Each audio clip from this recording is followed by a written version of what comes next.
You can tell a lot by looking a man in his eyes. I want to see it in your eyes today, man. I want to see it in your eyes and hit somebody and look at it. Hit somebody and make you feel it in their soul. Win the game, man. Let's go. Tony Siragusa, you played on a lot of good teams, a championship team. You played on some teams that weren't very good. These guys are out there to play regardless of record, right? You know what, absolutely. I'm sick and tired of hearing people asking me questions about draft picks. You know, in this league as a player, you only get so many opportunities to show what kind of player you are.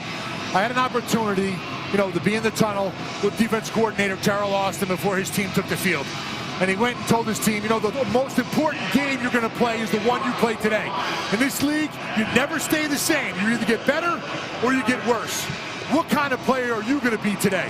I don't think he's too worried about draft picks. He wants to play this game. Amen to that. Detroit won the toss, deferred to getting the football in the second half. And that one is blasted through the back of the end zone.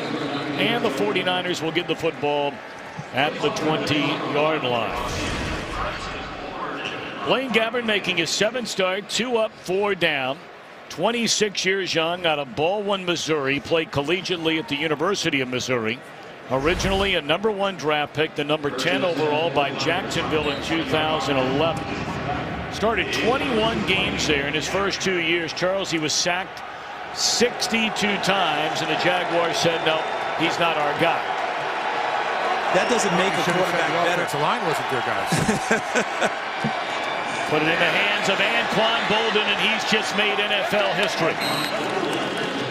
Boldin, the 35-year-old out of Pahokee, Florida, becomes the 13th member of the NFL's 1,000 reception club. How about that? And it all started right here in Detroit. His first reception in the NFL with the Arizona Cardinals. His first game in Detroit. And boy, did he have a game that day. I know we'll talk about that later. 10 catches, 217 yards, and a touchdown. Went from being the 3rd receiver to the 1st receiver in one game. Not a bad start, huh? So the suspense is taken care of there. The 49ers want to end that right here and right now. And of course, they've been talking about this guy ever since he left Australia, and that's Jared Hayne. We'll get back to him in a moment. He's active for the first time in 7 weeks today. Offensively, for the 49ers under Jeep Chris, their offensive coordinator, they've had so many injuries, Charles, especially at the running back position, and now of late along the offensive line. Yeah, and Joe Staley, fortunately, is their mainstay at left tackle, going to his 5th straight Pro Bowl. DeJuan Harris just signed this week. We saw him a couple of weeks ago as a Seattle Seahawks. And that went all the way to midfield, a first down. We just mentioned Joe Staley. Looking next to him is Andrew Tiller. Look at how they're working right there. Staley on the kick out. Look at the double team inside there, and whammo. DeJuan Harris. Are we chasing this guy around? Didn't we just see him? We did. Right, in Seattle? That was a game where Thomas Rawls broke his ankle, and Harris took over as a primary back. Now a reception out of the backfield, got an excellent block. That was from the tight end Vance McDonald, and that's another first down, a gain of 11. Tony, you were talking about what Terrell Austin was telling the defensive guys. My apologies. We're going to hit the lineup first. We'll come back to you. On to the big story. He's on his way to the Pro Bowl, Charles. 13.5 sacks. He's been an absolute phenomenon. Many people are questioning about him coming out in the draft. They got their answer, didn't they? 49ers began the year. Their primary runner, of course, Carlos Hyde. He wound up breaking his foot. Reggie Bush went out with that freak knee injury, sliding out of bounds in St. Louis. Sean Drone started the last 6 weeks, was injured, a knee against the Bengals last week. And Harris just signed, and he has so far been the main guy. And here's Hayne. Carries all the way inside the 25-yard line. Young man who came over, the best player in all of Australia playing rugby, decided to come over and play here in the United States a game of American football. Made the team after a big preseason. Played the first 6 games, has not played since the middle of October.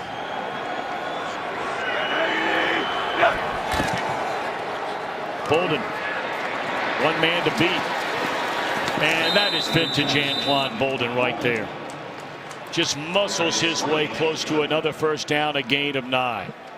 Tony, I was saying earlier, you talked to Terrell Austin, the defensive coordinator of the Lions, about this game being important, the most important game you're playing. You sure he didn't talk to the 49ers? You see Bolden on that play? I'll tell you what, man, they are playing mean right now. The thing I like about San Francisco right now, they're committed to the run. Everything's being based off the run. They're pounding, they're coming off the ball, and then you can go and play action, everything like that can come naturally. 2nd and 1, Bolden the reception. It's 1st and goal, 49ers down to the 8-yard line. 49ers are the only team in the NFL who have not scored a touchdown on their opening possession of the game. They're trying their best to end that, as we see Jim Tomsula, the head coach there. And to your point about Anquan Bolden and his strength, he makes catches and then he becomes a running back in the open field. Payne looking for running room, nothing there, back to the line of scrimmage. Not only have the 49ers not scored a touchdown on their first possession, they have not scored an offensive touchdown in the first quarter the entire season. It's hard to even really fathom that, isn't it? Really At some point, just find a way. And now they're down in the red zone. This is where you think Anquan Bolden and tight ends, guys. They throw the football.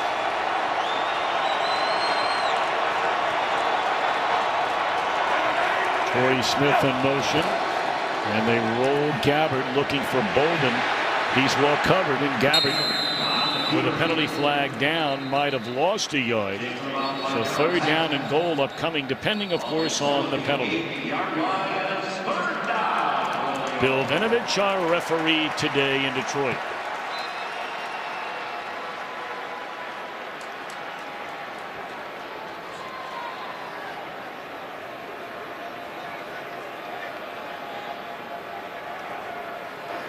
Illegal motion. Offense number 84 is on the line of scrimmage, went in motion. 5-yard penalty. Repeat 2nd down. So that's on Blake Bell, the Oklahoma quarterback turned tight end his senior year at OU. He's now a tight end, obviously, in the NFL. And this is part of the reason they haven't scored, Tom, that you mentioned in the first quarter. Shoot themselves in the foot with penalties, knock themselves back when they have opportunities. 10th play of this drive, 2nd and goal from the 13. And a big chunk of yardage again by DeJuan Harris. He's to the 5. 3rd and goal upcoming for the Niners. And you notice most of the runs, am I correct, Mr. Siragusa, to the left side of the line where Staley is? Every one so far. I mean, the right side, they're trying to get it figured out. Eric Pierce moved from right tackle into guard. They're starting Trent Brown, the rookie, for the first time in the NFL, at right tackle. Where they want to go is where Staley is, and Andrew Tiller, the left guard. He's their power guy at that position. That's the open side. They're loading up the right-hand side, and then got less guys on that left. That's why they're going at that area. Back of the end zone, penalty flag thrown. That was Nevin Lawson in coverage of Torrey Smith along the back of the end zone. Lawson's an aggressive type of cover man. He might have got caught with being a little bit Pass too aggressive. interference. Defense number 24. The foul occurred in the end zone. Ball will be placed at the 1-yard line. Automatic 1st down. Here's Lawson here. He's covering Torrey Smith, their top speed guy. Remember, you get 5 yards, have your hands on an offensive player. They were past the 5-yard zone with contact. So 1st and goal now from the 1-yard line. Kendall Gaskins in the back of the I formation, and timeout is called.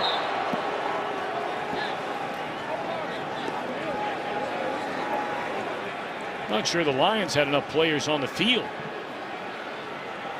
necessitating Jim Caldwell to call a timeout.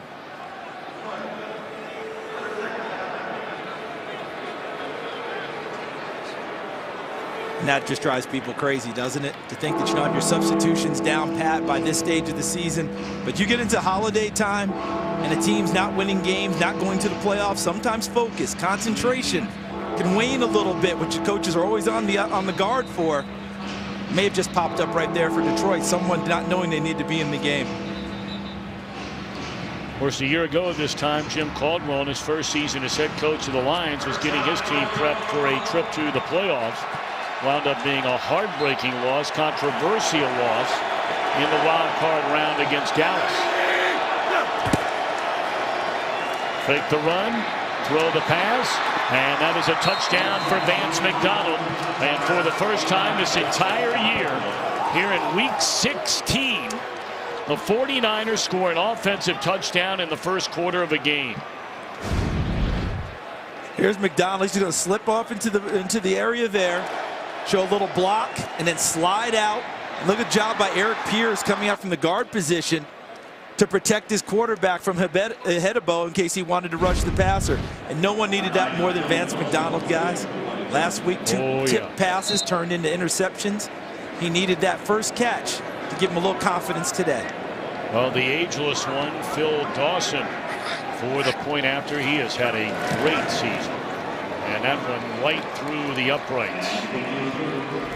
So McDonald trying to make amends from that game against Cincinnati. A touchdown on the opening drive for the Niners. This game is sponsored by Southwest. Transparency, low fares, nothing to hide. 11 plays, 80 yards. Helped by a pass interference penalty on a 3rd down and goal from the 5, giving the 49ers an automatic first down, and they cash in. So now the exciting rookie out of Nebraska, Amir Abdullah, waiting on the kickoff. And he's going to bring it out 8 yards from his own end zone. Out across the 15 to 20. Look out! Abdullah stumbled a little bit, and the kicker ran him out of bounds at the 38-yard line.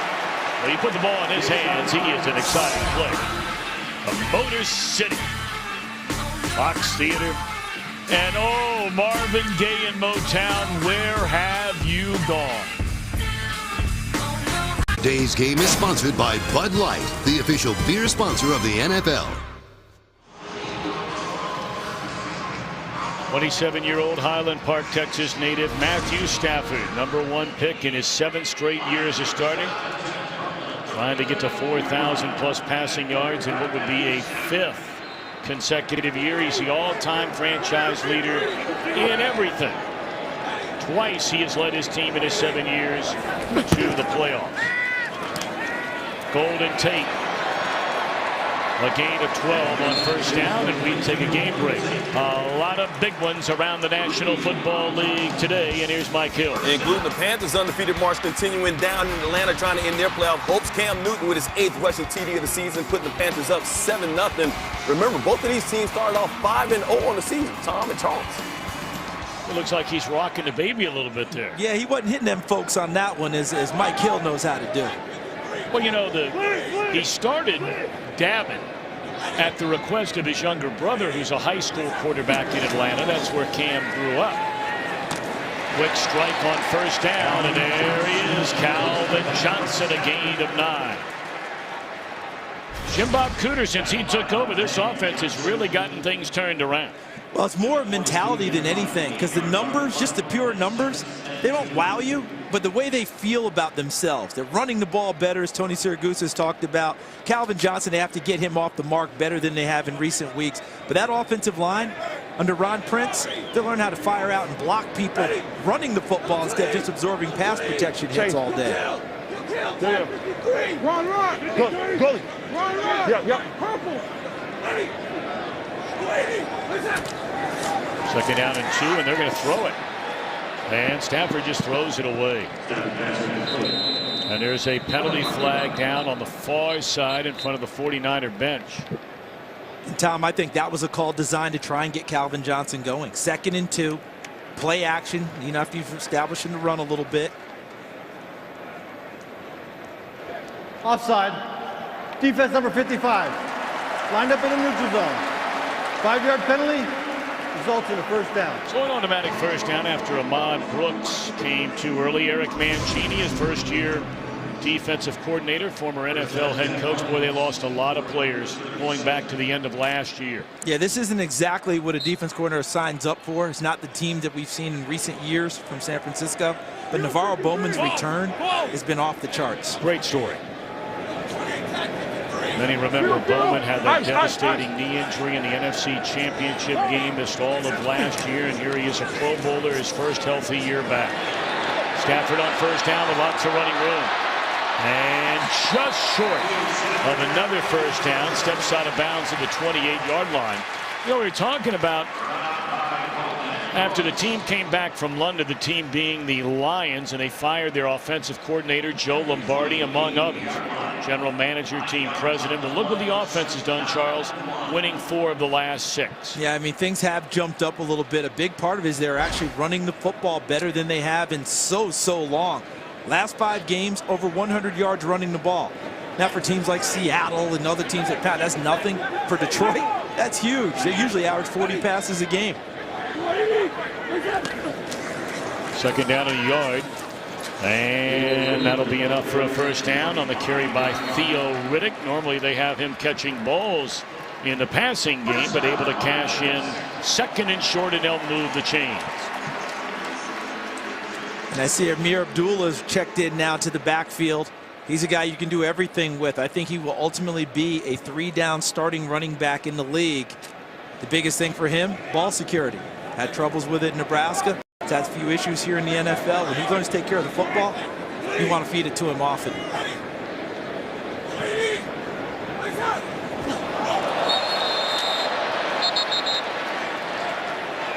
Looked like Gerald Hodges came across the line of scrimmage too soon.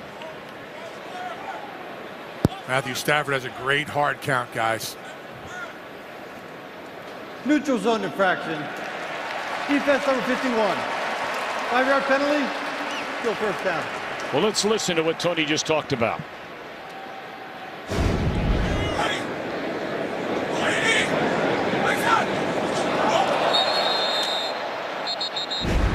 Does a good job also of bringing his hands up even when he's not expecting the ball, because that becomes a real tell for the defense. If that's the only time a quarterback brings his hands up is right before the snap. Good job putting his hands up. No snap. Hard count, as Tony talked about. Drew him off sides. 49ers do have their leading sacker, Aaron Lynch, back this week. Missed the last 2 games after suffering a concussion. Empty backfield. 1st and 5 to the end zone. And batted away. Excellent coverage by the second-year corner, getting more and more playing time, Dante Johnson. And this is exactly why they have him out there. Watch Johnson. He's playing corner. Played mostly safety in his college career. But why do they want him at corner? The length. 6'2", long arms, and watch how he's able to get a hand in and knock it away from Calvin Johnson. Usually Calvin Johnson has the advantage with his height and his physical build over any corner. Dante Johnson can almost match him there, and on that play, he won the battle. Kenneth Acker started at cornerback last week, was only in there for 9 snaps. Johnson played virtually the entire game. And here's Abdullah to bring up 3rd down and 3. That ball that Calvin dropped or got beat on was thrown behind him a little bit also, guys. I mean, he had the corner beat on the inside. Matt Stafford should have let him a little bit more. Could have been a touchdown. Yeah, they're trying to figure out a way to get him going, Tony. 1 catch in each of the last 2 games. Yep. 5 catches total in his last 3 games. He's going back to the Pro Bowl again. But those numbers there, when you say those are Calvin Johnson's numbers, if we didn't know better, we'd laugh, wouldn't we? We'd say, absolutely, those aren't his. So they've got to find a way to get him going, and that's what Jim Bob Cooter's working on this afternoon. 3rd down and short, 4-man rush, batted down at the line of scrimmage. Tell you what, San Francisco's bringing a lot of guys, put a lot of pressure on Matthew Stafford up front. It looked like the nose tackle who's playing really well for the first time in his career, and that's Ian Williams. Williams has only played 15 games his first 4 years in the league, primarily due to injuries. But these last 3-4 weeks is playing really good football. 36-yard field goal try by Prater, who's only missed once all year. And right through the uprights. Each team scoring on its opening drive. San Francisco a touchdown, Detroit with a field goal. Today's game on Fox is sponsored by Chevrolet. Find new roads. Game is sponsored by Mobile Strike. Download and play now, free from the App Store.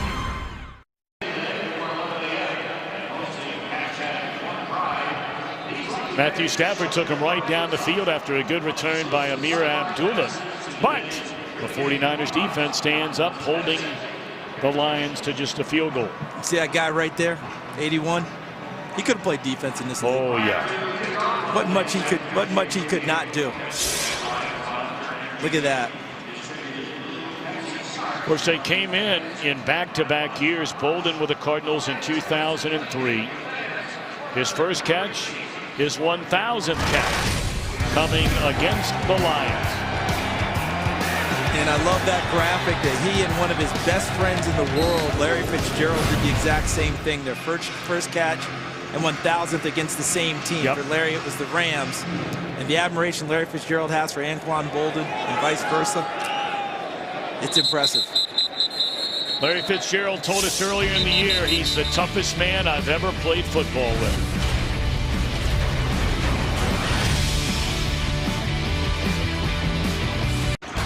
The UFC starts a new year off with a bang. It all begins on FS1. The return of phenom Michael McDonald. UFC 195 starts with a prelim Saturday, January the 2nd.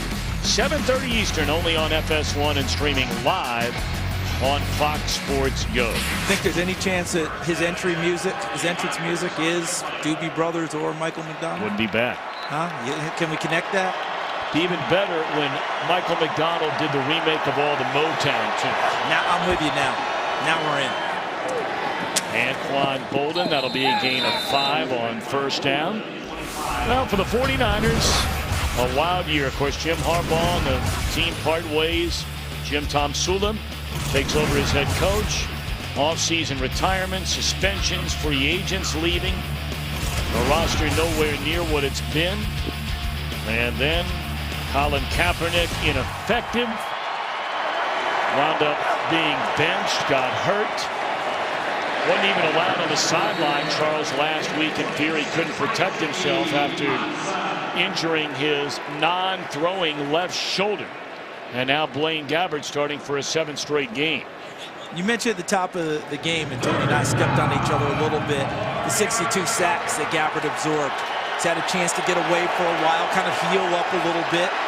And he's come in and he's done a pretty nice job overall. The offense, of course, still needs plenty of work.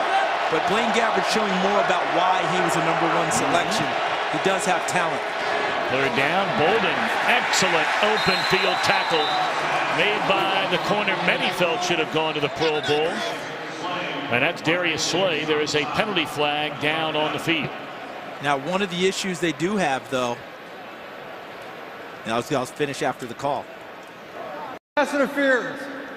Offense number 11. Blocking prior to the pass. Penalty decline. Result of the play. 4th down.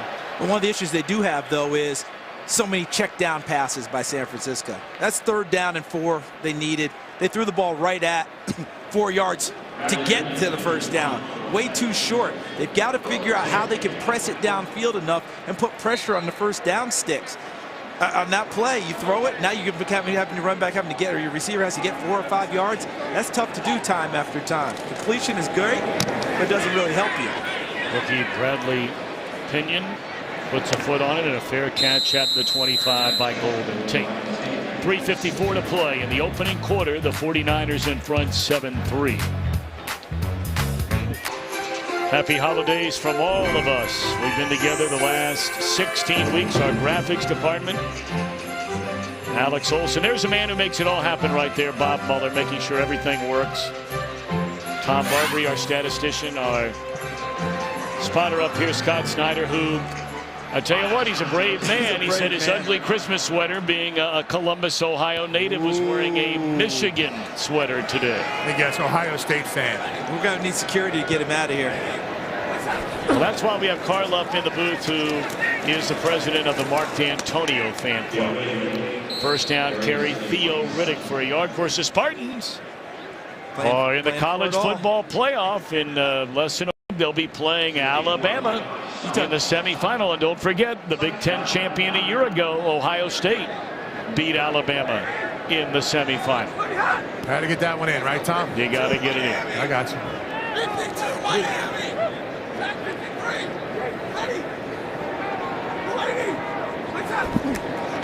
Second down and 9. Stafford drops it off.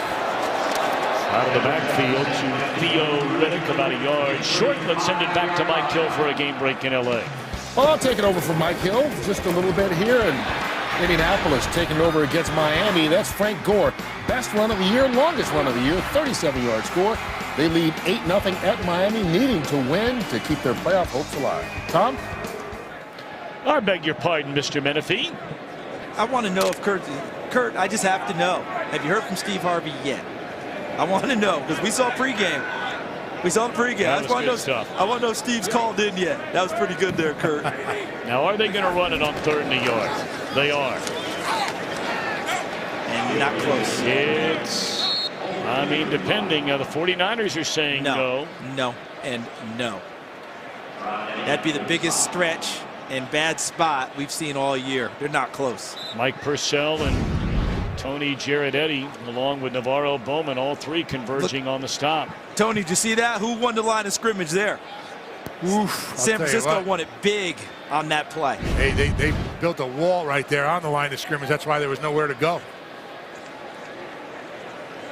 They're not even going to bring out the sticks, are they, or are they? I don't understand why, but I mean, wow. Because, I mean, they really stuffed them there. I'm stunned that we're even having a discussion about whether or not he was close. Well, they are going to measure. Look at this. Look at this, Tony. See that? Look at that. Right on the line. Purcell was right in there. They stacked that whole thing up. He did fall forward a little bit, but I don't think even close to that yellow line, which is unofficial. Now it is official. Short. Closer than I thought. I will admit that. You don't go for it here, guys? You know, with your record being what it is, you would think that they would, but I know Jim Caldwell. I can't imagine he goes for it here. I think he's going to punt this thing away and play field position defense.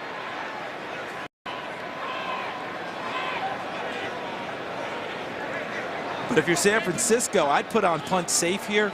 I'd play for fakes. I would too. I would not play, you know, okay, he's definitely going to kick it away. It's that time of year where you give the impression and the illusion you do something a little bit different. But I think they punt it away here and go back on defense.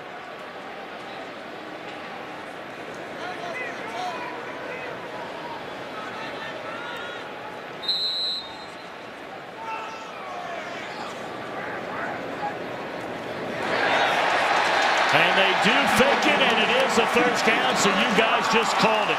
Touche. Issa Abdul-Kaddous picks up the first down, so take that.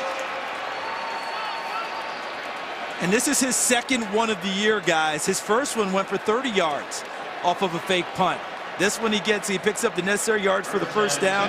Kaddous has really played well in recent weeks on defense, one of their more physical defenders. In fact, Darius Slay started calling him smack.com because he smacks folks when he hits them.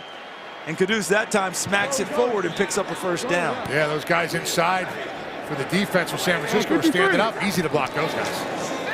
Fake it to Riddick, put it in the hands of Ebron, the former #1 pick out of North Carolina, who's had a nice bounce back year after a disappointing rookie year. And they want so much more from him.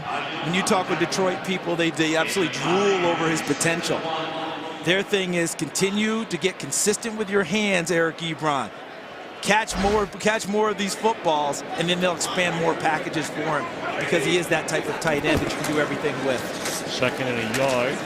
And this is a first down picked up by Riddick. There was a beautiful article written in the local papers here today about their longtime starting tight end, Brandon Pettigrew, injures his ACL for the 3rd time in his career. And yet no sooner does he get off his crutches, he's taking youngsters in affiliation with various charitable organizations on Christmas shopping spree. The kids were chosen due to their grades and their character, and Pettigrew saying, hey, it doesn't matter if I'm hurt or playing, whatever. This is what I really enjoy doing. It was a very nice piece. Lebron again. And that appears to be close to another first down. It is, and that will be the final play of the opening quarter. A good quarter. 49ers 7, Lions on the move 3. Fox NFL Sunday continues after a word from your local Fox station. Back with Charles Davis, Tony Siragusa, and our entire NFL on Fox crew. Tom Brenneman back in Detroit. Cleanly played opening quarter by both teams. I like how San Francisco came out very aggressive on offense, ran the ball right down the field. Detroit answered pretty well. They didn't get a matching touchdown. But I like the way they're both getting after each other. They're not worried about record. They came to play.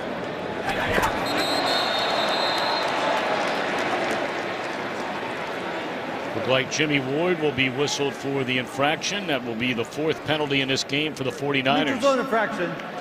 Defense number 25. 5-yard penalty. Still first down. You know, it's pretty funny when you get those defensive backs that come up there real early.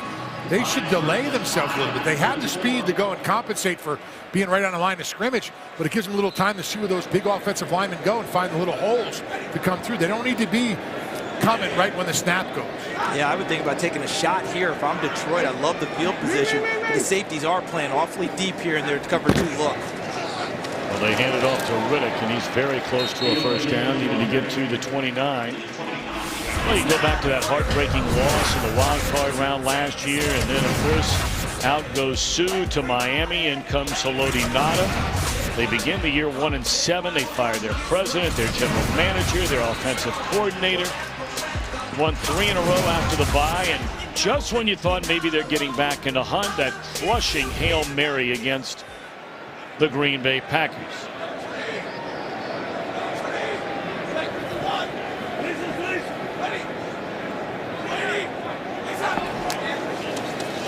Fake one way, come back down the middle of the field, and it's a touchdown for T.J. Jones.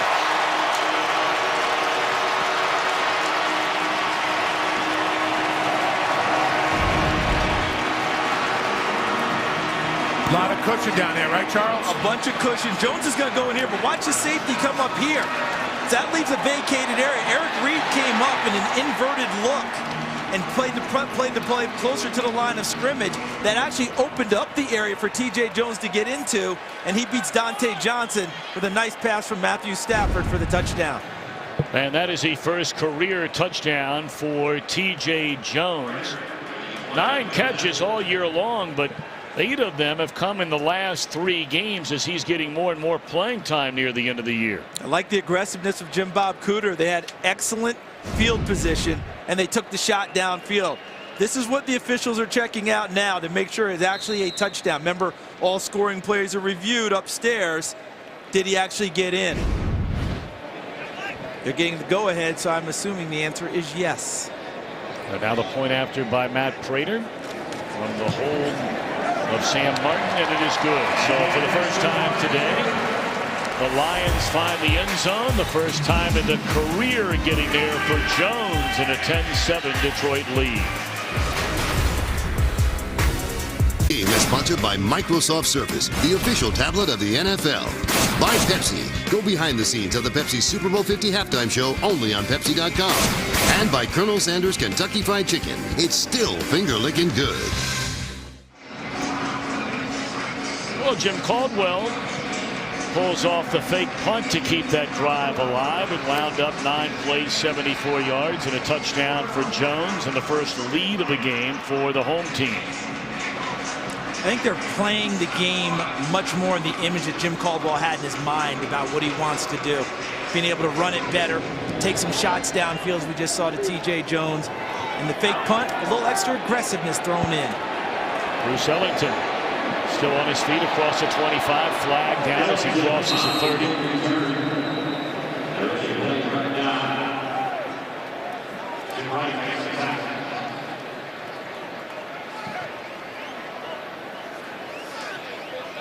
During the return, holding, receiving number 54. 10-yard penalty from the spot of the foul. San Francisco keeps the ball. First down. Well, Colin Kaepernick, 2nd-round pick out of Nevada, of course, took the job away from Alex Smith, took him to the Super Bowl, went to another NFC Championship game, given a big, huge contract, but then struggled mightily with Tom Sula out. Now as a head coach, leaving as their defensive line coach. He eventually benched Kaepernick before he injured his left throwing shoulder and made the decision to go ahead and have the surgery now. what you get the feeling is there's a completion to McDonald all the way up to the 45. Has somehow, and I guess you can approach it, Charles, from either direction, irked some of those inside the 41 organization. Well, I think it works both ways, and I haven't talked with Colin Kaepernick or anyone from the 49ers organization, but they're seeing it as you're taking shoulder surgery that maybe you could have played through or been around for. You see the running play here, but the flip side is he's saying, I don't know how I feel about you guys. I was out there playing with a bad shoulder, trying to work through it. I'm getting benched. I don't think it was all just me why we were having that issue. So you might have guys there, you know, two sides warily eyeing each other over a fence right now. And they've got to figure out how to figure out where that divide is and whether they're going to bridge it or not.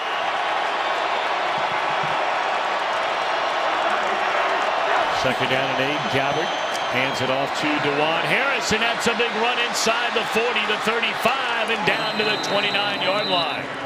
That's the same exact run we saw in the first quarter there on that first drive. Tony, it's the left side again, right? So it's Staley, Tiller, Kilgore, the center, and looks like they're getting a little help there from Blake Bell coming backside. And look at that. Look at that gaping hole. So now it's one-on-one as he puts the move on. That's Stephen Tulloch. He got drawn to the inside. That's his hole. He's got to come up and fill that. Tulloch, the linebacker for the Lions. Let's take a look, Tony, because I'm going to draw up Tulloch here. And you talk about what show. Here's Tulloch there it is, here. Yep, 55. Let's see where he goes. Now, when he sees this right away, that's his hole straight ahead. And he came back inside. Somebody else's responsibility. He needs to go and fill that gap right there. That's way too big of a hole to give. Tell you what, it's been a nice pickup this week, DeJuan Harris, and here he goes again. And this is another big run, a gain of 11 down to the 18-yard line. I mean, this guy has bounced around. He initially came to the NFL with Jacksonville, spent 3 years, one of them injured with Green Bay. But look at the last calendar year, including the Seahawks, where he got more playing time than any other stop on that list. I just want to know, does he get to keep his miles when he flies? I would hope so. And I hope he's keeping them on one airline so he can accumulate. That would be a wise decision, especially when you're going from Jacksonville to Seattle. Yes. Harris again to the 15-yard line. You know, we were there 3 weeks ago when Thomas Rawls, the outstanding rookie, broke his ankle in the first quarter in a game on the road at Baltimore. And Harris came in. He carried the ball 11 times in a game, but he had a fumble inside the 10-yard line. And you almost get the feeling that Pete Carroll said that's it. That did it. It is almost like that sealed his fate on that one because he didn't play poorly overall. They handed it to him more after the fumble, but that may have been what did it. Going for the end zone, penalty flag down. It is ruled a touchdown, and Torrey Smith, we wait on the flag. And the 49ers really setting the table with the run game here on this drive. Prior to the pass, holding, defense number 24. Penalties decline, results of the play, touchdown. They had a big completion to McDonald to start it, and a completion to Smith to end it. Remember, Nevin Lawson picked up a pass interference on the first drive of the game for San Francisco that ultimately ended up in a touchdown for Vance McDonald. Here he gets his second one. We're holding Torrey Smith. Doesn't matter because Smith makes the catch for the touchdown. That's 2 penalties on Lawson early in this game. Well, they did say they needed Blaine Gabbert to start faster in games. I think today he's starting faster. So far, throwing the football, it's 9 of 10. Right out of the gate. And 2 touchdowns. I think that's better than 9 out of 10. I think it is. You can go 2 out of 10 as long as you got the 2 touchdowns. Love to ring the bell. That's right. So now the point after by Phil Dawson, longtime Cleveland Brown. Return there against his former team a couple of weeks ago. There's the hold. Doesn't matter. Touchdown, 49ers. Coming in January, the celebration begins. We kick off the farewell season of American Idol, the show that made so many great stars. Ready to discover another one more time. The farewell season premiering Wednesday, January the 6th, only on Fox. The beauty of that is we see the quarterback comparison there as we get started here in this game. Gabbert getting the start they wanted. They wanted faster because he's played better as games have gone on. Stafford, that's pretty normal for him since Jim Bob Cooter's taken over as offensive coordinator. His efficiency has gone way up, especially here at home.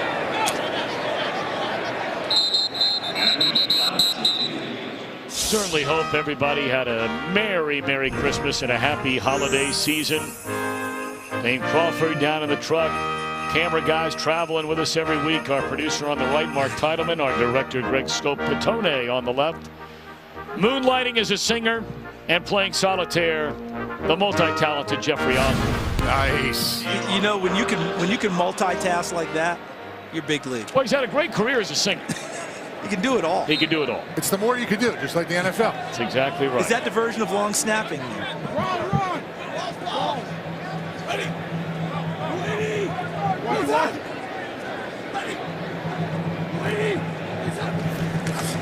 11:25 to play until halftime. Stafford drops it off to Joyk Bell from Benton Harbor, Michigan, and a gain of 4. We passed this university on the way to Ford Field today, Tony. Wayne State. Yep. Wow. Joyk Bell. And Golden Tate, Tony, I'm still at a loss. Last year, Golden Tate, you ready for this? Had 720 yards after the catch, yak yardage. That was third in the NFL, first among receivers. This year, nowhere close to that, averaging less than 9 yards a catch. Yeah, they got to find a way to use him. Well, I don't know about you guys, but Charles, you and I were talking about this last night. Tony, I think you joined with me. And there are a lot of players around the NFL you can say this about. But when it comes to Golden Tate, that guy can play on my team all day, every day. Dangerous, very dangerous player. And that's why I was kind of posing a question there. Less than 9 yards a catch for Golden Tate. That's very unusual because every time we do a Lions game, the defense coordinator, head coach of our team says, my God, he's a running back as soon as he catches the football. We cannot let him get the ball in open space. Let's see if they can find a way to find more of Golden Tate today. Stafford rolling left, looking down the field, and through the hands thrown behind Johnson. He was open, but a big hit delivered by the emerging Eli Harold, the rookie out of Virginia, on Matthew Stafford. Charles, that route takes a lot of time to go and develop, and he had it wide open. And really, that's one, let's be honest about it. You'd expect Calvin Johnson to catch that one. I know it's tough. You're changing body position, all that. But when you're watching Calvin Johnson, that seems normal. And you saw Stafford there clearly shaken up. He comes limping off the field. He took a big hit from Harold. What a punt by Martin. Fielded at the 20 by Ellington. Flag down. And down the sideline he goes. And bangs into the punter crossing midfield. But we wait on the flag.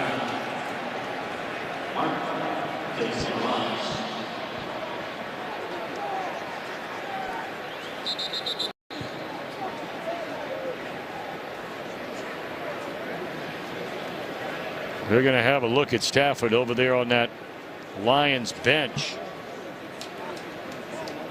During the kick, holding, receiving team number 20. 10-yard penalty from the end of the kick. First down. Timeout. Let's go back to the hit on Stafford.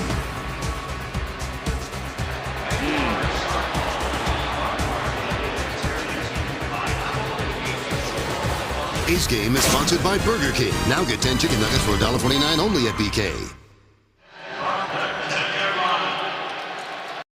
Well, after the penalty, taking away a very good return. Niners leading 14-10, 9:47 to play until halftime. Begin this drive from their own 10-yard line.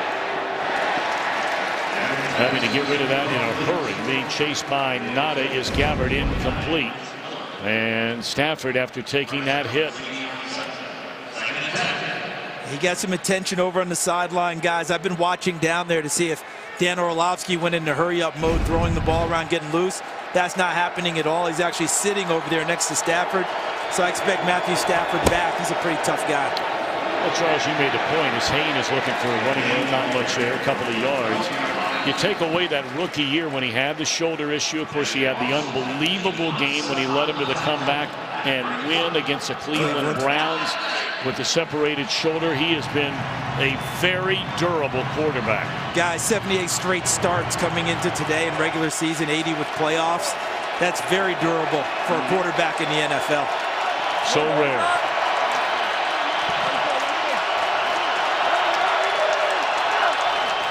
Third down and 8. And Gabbert drilled all the way back inside the 5. Is the ball loose is a question. Haloti Ngata saying that football came loose.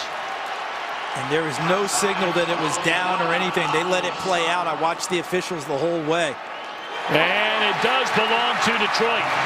It looked like Bynes was the one who stripped it away, delivering the big hit on Gabbert. Watch how they close in on him. He's got nowhere to go. Ngata's the first guy there, 92. And then over the top, here as you described it, there's Bynes popping the ball free. And then here's the scramble afterwards. Watch again. Ngata's the first guy, 92. He flushes him right into Bynes, who knocks it free. And then at the end of the down at the bottom of the pile, was that 97 it or looked 92? like Karan Reed down there. Okay, so Karan Reed was the one who looked like he came up with the ball, the other starting defensive tackle. Well, when he picked the ball up off the ground, he might have crossed the goal line. They got to check and see if this might be a touchdown. Hey, Tony, I think that's exactly what they're doing. Referee saying, hold on a minute. And, of course, they replay every turnover, change of possession. There's the free ball. Yeah, he picks it up. Okay, so there's Karan Reed. Nope, no touchdown. All right, well, they're in the I formation. Joyke Bell will take the handoff and finds the end zone. They capitalize on the turnover to recapture the lead.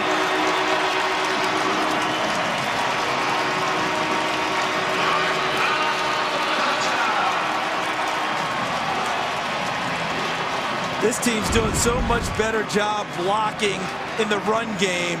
And look at Larry Warford, 75, pull around and seal there. And also getting some help. It looked like Bear Pasco, number 80, just recently signed as a tight end, came in to help clear the way. But they have a much better mentality about firing out and hitting people under Ron Prince as the offensive line coach. Waiter for the point after, and it is good. Back and forth we've gone today. And now the Lions turn for the second time after the takeaway. A 17-14 lead.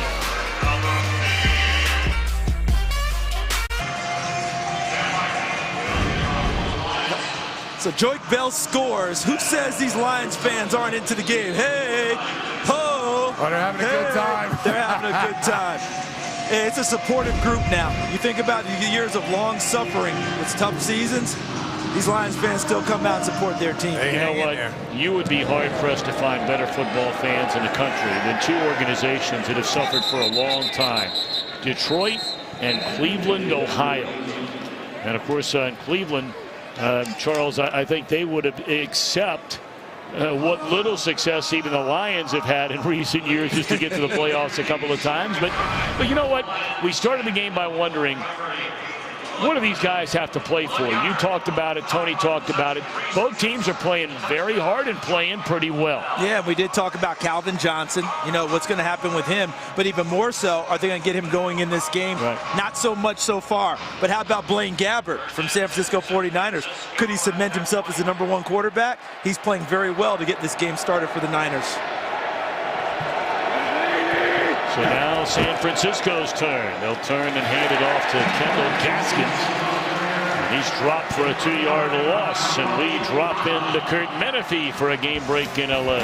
And we see Frank Gore drop in another touchdown. 11-yard run to go with his 37-yarder earlier. And right now, Indy's up 15-6. By the way, Matt Hasselbeck out with that injured shoulder. Charlie Whitehurst at quarterback for the Colts. And, Charles, I'm still waiting to hear from Steve Harvey. I'll tell you what, Kurt, you did a great Steve Harvey today. Over the top, Beautifully thrown ball by Gabbert, and that is Quentin, or I beg your pardon, Bruce Ellington down the sideline. All the way to the 44-yard line. What a throw. Now, how about Bruce Ellington? When did he win the route? Right there. Because as soon as he got even with the defensive back, that means you're going to gain a step, and that's tough to do on Darius Slay. And look at that. He got hit well after the throw, so he wasn't affected at all. What a beautiful, beautiful throw, though, by Blaine Gabbert. Darryl Tapp hitting Gabbert there. And now the handoff to Haynes, slips one tackle, and then wrapped up after a gain of 2 by Brandon Copeland. Look at some of the leaders for each team, and you get back to Gabbert for a minute. And we brought up earlier, Jacksonville drafting him, #1 round pick, 10th pick overall. They make him immediately the starter on a bad team. Took a beating. And Charles and Tony, I've always wondered, in a day and age where it seems like universally you talk to executives in the NFL, which we do, you talk to coaches in the NFL, which we do. There's a throw on the run, and a really nice throw on the run, and a catch is made again by Ellington for a first down. And it seems like everybody agrees that we're too quick to judge whether a guy can be a franchise quarterback or be your main guy. I'm just having a hard time understanding how anybody could make any kind of judgment on Gabbert when you start for a year and 3 quarters and you get sacked over 60 times. Yeah, that's where it's really difficult, because the ones, so you see DeJuan Harris run inside, the ones who've had success, who've played early, the team is usually constructed in a certain way around them, or you play a certain style. Even Big Ben, Tony, remember Big Ben's debut? Yes. They didn't ask him to carry that Steelers team, though, did they? Not out of the gate. Nope. You know, and they had a great record early, didn't take a lot of shots. Matt Ryan, they built around him right off the line. It's a process. It's tough. Well, you look at a guy who came out in the same draft class as Gabbert, Andy Dalton, as an example. There's a handoff to Harris. You know, when he steps into that Bengal team now, it's a really good offensive line. It was a building team that was looking to get back to the playoffs. But, you know, he took over for Carson Palmer. There was a lot of going on there, and yet they don't ask him to carry the load. No, they ended up, as you said, continue to fortify the offensive line, which is one of the best ones in the league. They handed the ball off. Ben Jarvis Green Ellis was there carrying the load for him early. You know, Michael Turner was there with Matt Ryan to get things started. That's so right. you have to have that process, as Tony talked about, to build around a guy and not get him hit so much. Now he's 1 of 3 on 3rd down. And incomplete. Gabbert under pressure there. Looked like Devin Taylor was in the backfield right on him. Good coverage by Tahir Whitehead, the linebacker for the Lions, who was covering Vance McDonald. 89 breaking to the sidelines. Whitehead covered that very well as a linebacker. Normally that linebacker is in a tough spot going against a tight end. In that case, Whitehead ended up winning the battle with some help from the pressure on the quarterback. 45-yard field goal try for Dawson in his 17th year out of Texas. And it is no good. Wide left. That had a funny look coming off his foot.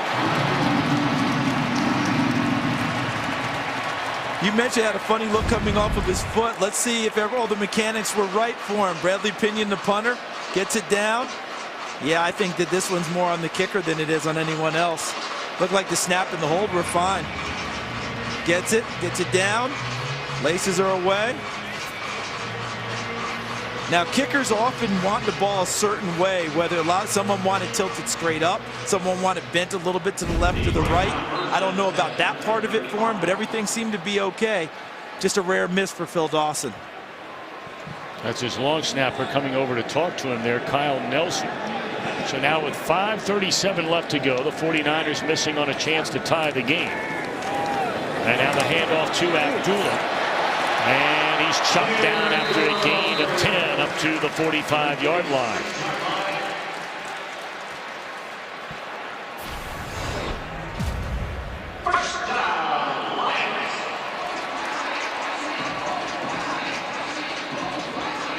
Running game has not really been much of a factor so far for these Lions.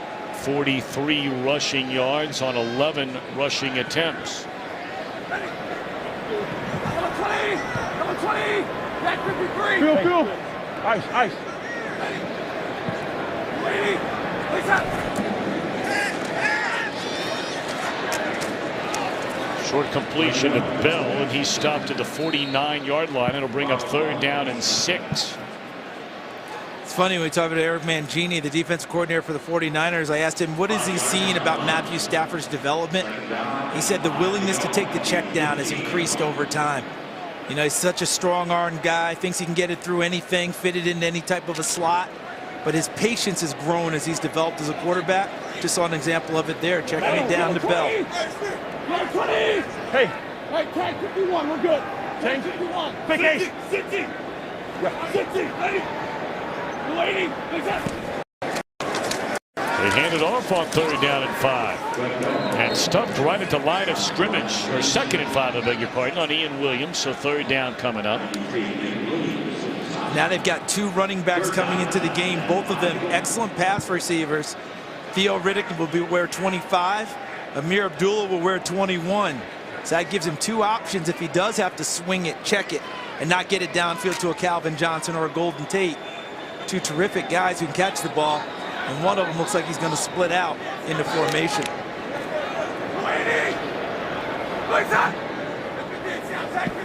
Hey, solid.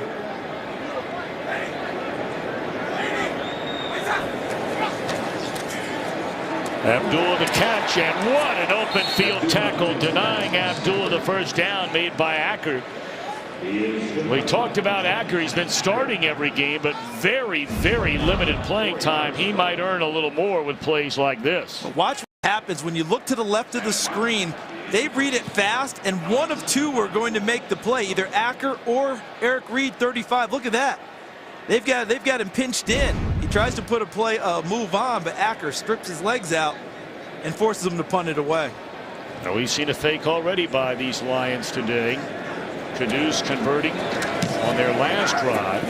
Not this time. Fair catch by Ellington right at the 10-yard line. 2:41 to play until halftime. And the 49ers have all 3 timeouts along with a 2-minute warning to play with. Very impressive opening drive for San Francisco. First time all year long. The Niners have scored an offensive touchdown in the 1st quarter. Scored for a 2nd time on the quick slant to Torrey Smith. And now can Gabbert get him down the field and try and either tie it or take the lead before halftime?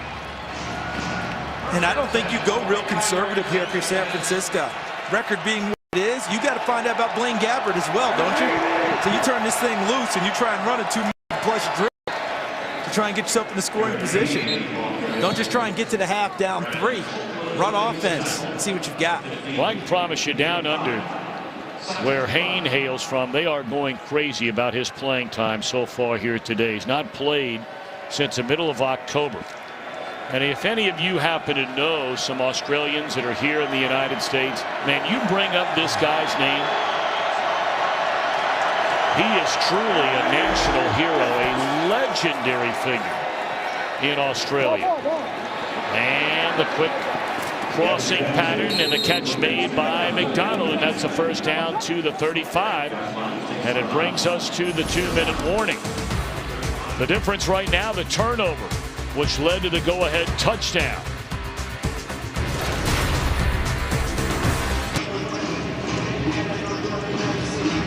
We'll get apps, videos, and more at iTunes.com/NFL. We have 2 minutes to go. And the Lions with a 17-14 lead. Vance McDonald's made himself known in the 1st half, hasn't he? The tight end for San Francisco. 3 catches, 48 yards for McDonald. 1st down throwing and down the middle of the field. And a flag comes in. You saw that from all the way up here. Slay in coverage of Anquan Bolden. Take a look at Slay. Pass interference. Defense number 23. Spot foul. Automatic 1st down. Hard part is you really can't out-physical Anquan Boldin. I mean, he's a tank. He's going to go right through what you try and do. He may not run past you, but he can run through you when you're trying to get physical with him. That's a 17-yard penalty. They hand it off to Gaskins. And powerful running down to the 35. Another 49er first down. And we send it quickly to Los Angeles to Mike Hill. Hey, guys, Patriots can wrap up home field with a win. Jets fighting for one of those wild card spots. Ryan Fitzpatrick, Brandon Marshall, 2-yard score. 10-3 Jets at the half. Back to you. Well, you hold New England at 3 points and a half. You're getting it done. Now Gabbert on the run. And he's to the 25-yard line. Needed to get to the 24 for a first down. About a yard short.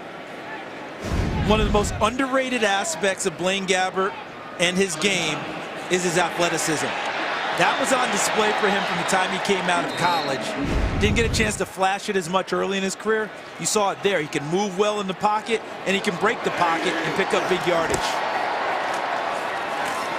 Payne trying to pick up the first down and does, staying on his feet to the 21-yard line. Clock under a minute. The 6 weeks Hayne did not play and on the practice squad, best he could. Best thing in the world for him.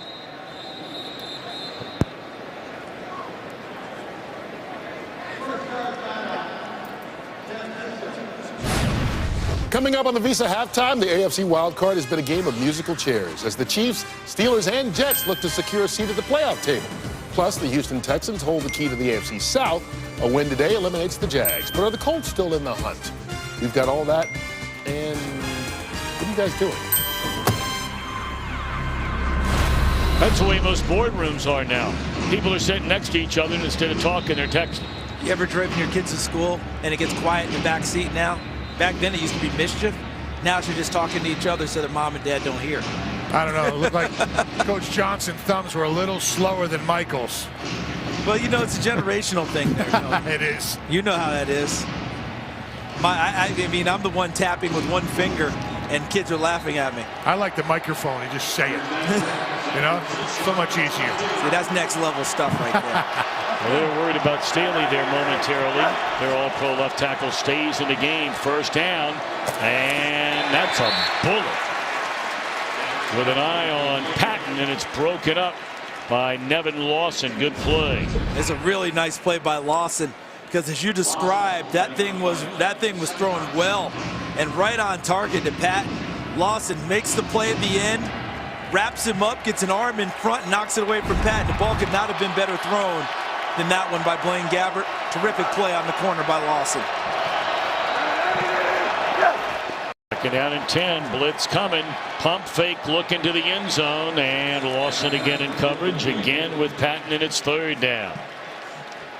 Well, that's a really nice read by Nevin Lawson, because they tried to sell him on, watch, it's supposed to be here and here. Watch what he does on this play. Watch how he moves his body, reads the route, and takes away the second move. Does not bite on the first one and stays outside. Of course, he's going to ask for interference. Yeah. That was just terrific play. Oh, yeah, Patton ran into him. Third and 10.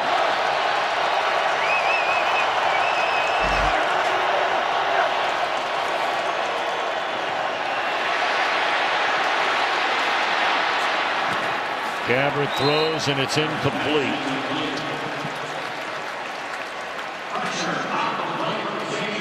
So out comes once more Dawson for a second chance to tie the game. He missed wide left. Just his third miss the entire year. That came from 45 a moment ago. Was that the first one that he missed that wasn't blocked? So not many times has Phil Dawson missed multiple times in a row. No. So I guess you know where I'm going with this one. Oh, yeah. Right? 40-yard attempt. And snap, good hold, and there you go. So 17 all with 35 seconds remaining here in the opening half. Gabbert now on 4 drives. They had 2 touchdown drives. They had a drive and a missed field goal, and now a drive here at about 2:40 when they took over there. They get down the field and get 3 to tie the game. You know, you take away that game against Cincinnati last week where he threw the 3 interceptions, and really 2 of the 3 were not his fault. He has not done a bad job, which begs a question, Charles. What do they do, the Niners, next year?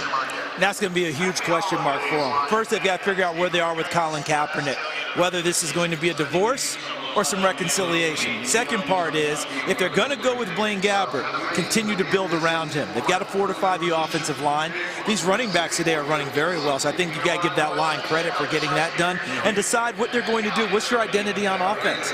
Jeep Chris is the offense coordinator. He's given great input into Blaine Gabbert, Colin Kaepernick, into the playbook. What's going to be the identity? How are you going to be structured to play?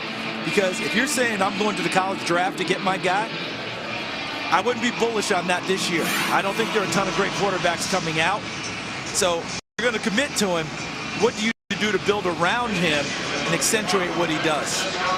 Well, they ran the ball a little bit better. A lot of that had to do with Kaepernick running the ball when he had to. Passing yards per game significantly better under Gabbert. But today, the running backs are really helping their offense out.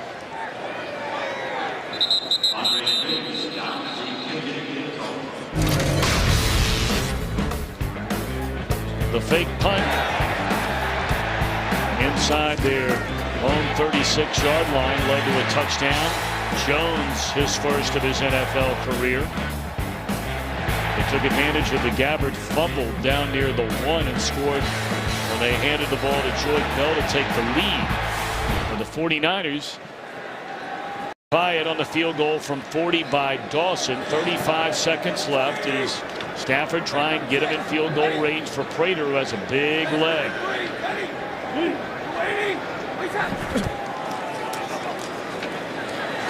The shovel pass to Riddick. Oh boy. You can hear ankles breaking all the way up here up to the 35. Timeout Lions, 26 seconds remain. Well, this was supposed to be your standard, we'll run a screen or a draw and see if we get anything big early, and instead Riddick has to come back towards the quarterback and it turns into a shovel. That's supposed to just be a screen out to Riddick, but it was defended so well. He came back inside, shoveled off to him by Stafford, and it worked essentially the same as if they run the screen. They wanted to see if they could get a little better field position and see if they wanted to take a shot or two downfield. The Lions have one more timeout. Let's see if the 49ers continue to put the pressure on them. Eric Mangini loves to bring a lot of pressure at the quarterback.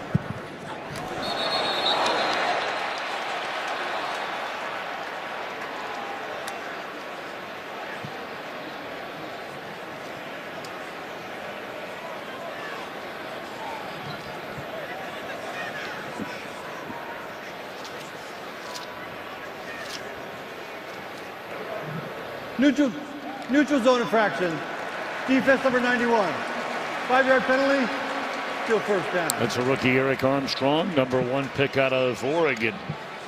The best part about that, with Armstead jumping off, you notice no time came off the clock. So if you're a Detroit Lions fan, you love that. You get 5 free yards, no time off the clock, more chances to put the ball downfield. Zimmer left. Zimmer left. Zimmer left.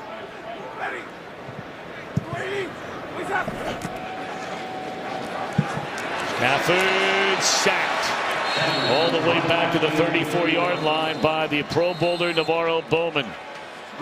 Brooks there to help him as well. Take a look. Bowman shows the pressure. Look at that up in there. That was also Dante Johnson. Confused some blocking assignments. Bowman and Ahmad Brooks essentially come free. Bowman gets the credit for the sack with help from Brooks.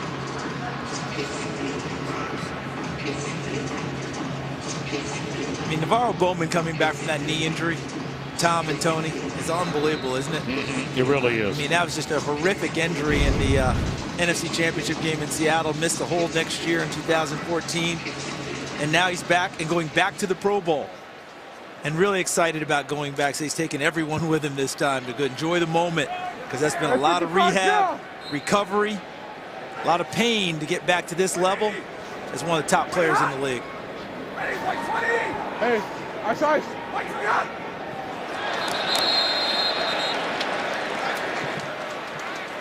It looks like the Niners jumped yet again. You know, Stafford we talked about the hard count earlier. He just keeps going, and that was a double hard count on that one. This looked like Jared Eddy. But we'll see. He's getting such a great read from the defense. They're showing exactly who they're bringing. Neutral zone infraction. Defense number 91. 5-yard penalty. Still second down. Well, they got Armstead and said for a second time. That's the fourth time a Niner has done that today. Yeah,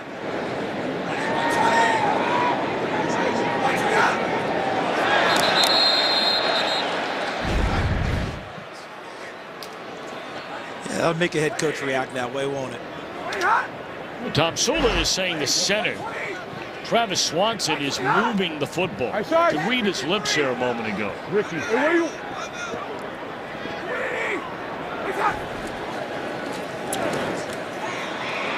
Down the field, left alone is Golden Tate. And now they're in field goal range to the 27. They better hurry and spike the football. 5, 4, 3, and they just do stop it with 2 ticks left. Wait a minute, wait a minute. This could be, guys, I'm right here near the line of scrimmage. This could be offsides on San Francisco.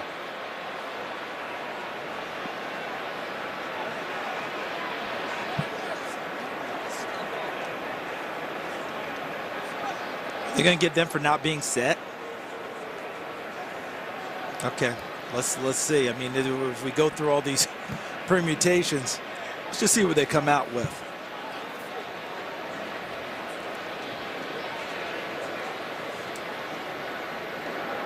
Offside. Defense number 59. 5-yard penalty. Still first down. Yeah, Detroit was all set. I'm right here where the ball's being set. You could see how the defensive lineman was over the line of scrimmage. You know, all it was Aaron Lynch just, he wasn't getting in a three-point stance. He just stepped and had his foot in the neutral zone as he tried to hurry to the other side, and now sets up the field goal.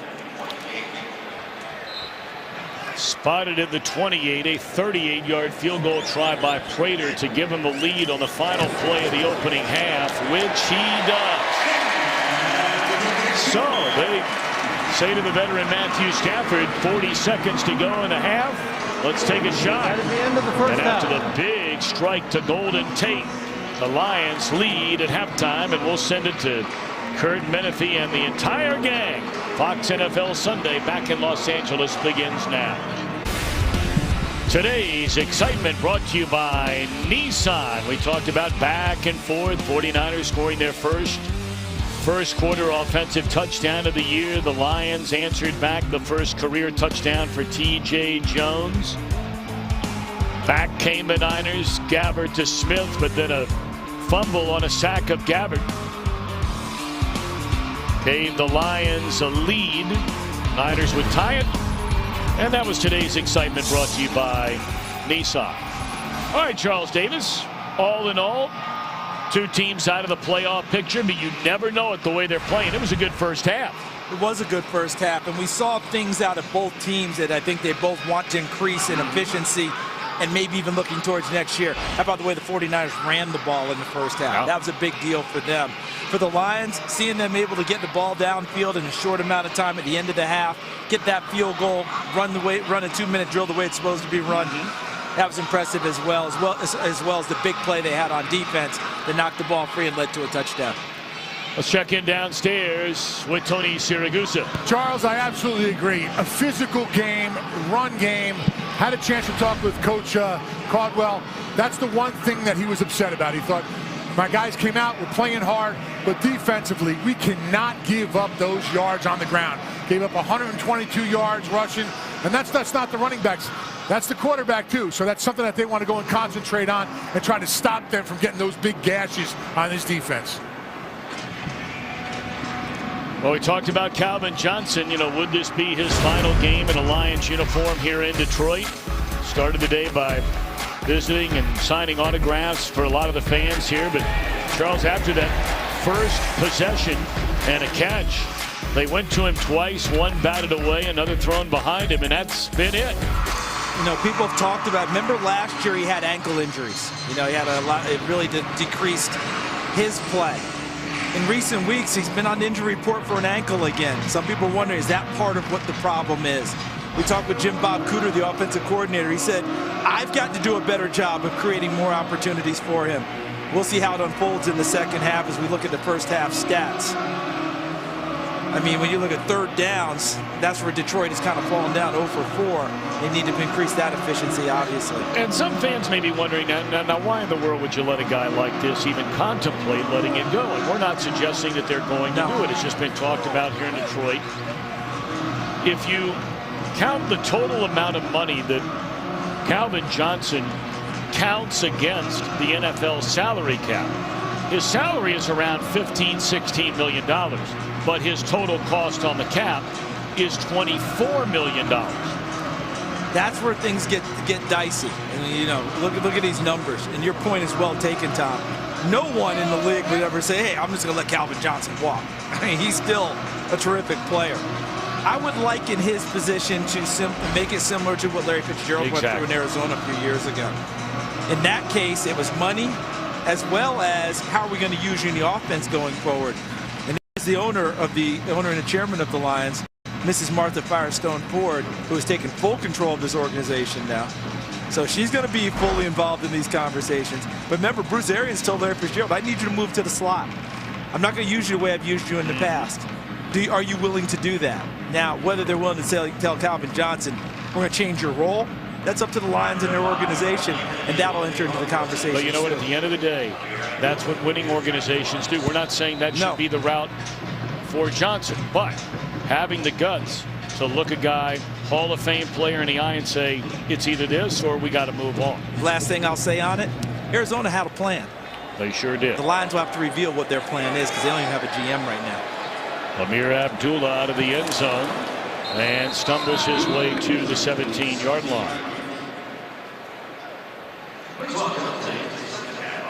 You know, talking to the guys on the team, you know, Mrs. Ford, who you showed a picture of earlier, they have a nickname. She's the Grim Reaper now. They get a little nervous when they see her walking around the complex. Man, that's tough because what's the name of the person who cut you Number in camp? 77. Number 77 is reported the eligible receiver. 77. That's exactly what they call him, the Turk or the Grim Reaper. So,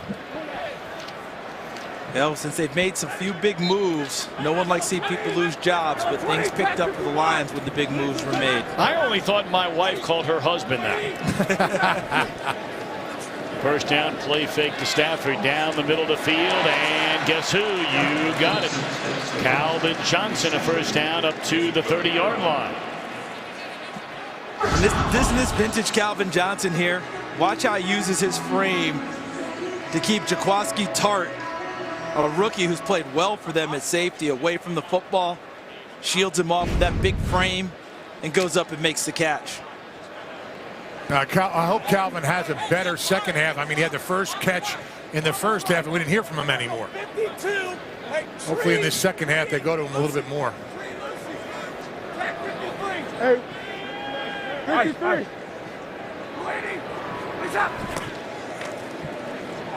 Stafford finds Ebron, and that's another first down up to the 40. A lot going on. Big games around the National Football League. How about it, Mike Hill? Yeah, Jets fighting for a wild card spot. In good shape against the Pats so far. Brandon Marshall looking good. One of his 2 touchdown receptions on the day from Ryan Fitzpatrick. It's 17-6 Jets in the third. Tom, Charles, back to you. Tell you what, that would be a stunner because really the Patriots have had zero competition inside their own division for a long time. Here's Abdullah. It's a solid gain of 4 on first down. And of course, for Brady and the Patriots, if they were to lose that game, well, their eyes will be zeroed in tomorrow night on that Bengals-Broncos game, because if Cincinnati can win out and they finish with the same number of losses as the Patriots, I believe the Bengals have the tiebreaker in that. Yeah, that's what everyone's fighting for right now, and the Broncos, of course, are fighting for either home field, division title, or if they don't win out, they put themselves in jeopardy of not even making the playoffs. You're right. That's how crazy things are over in the AFC right now.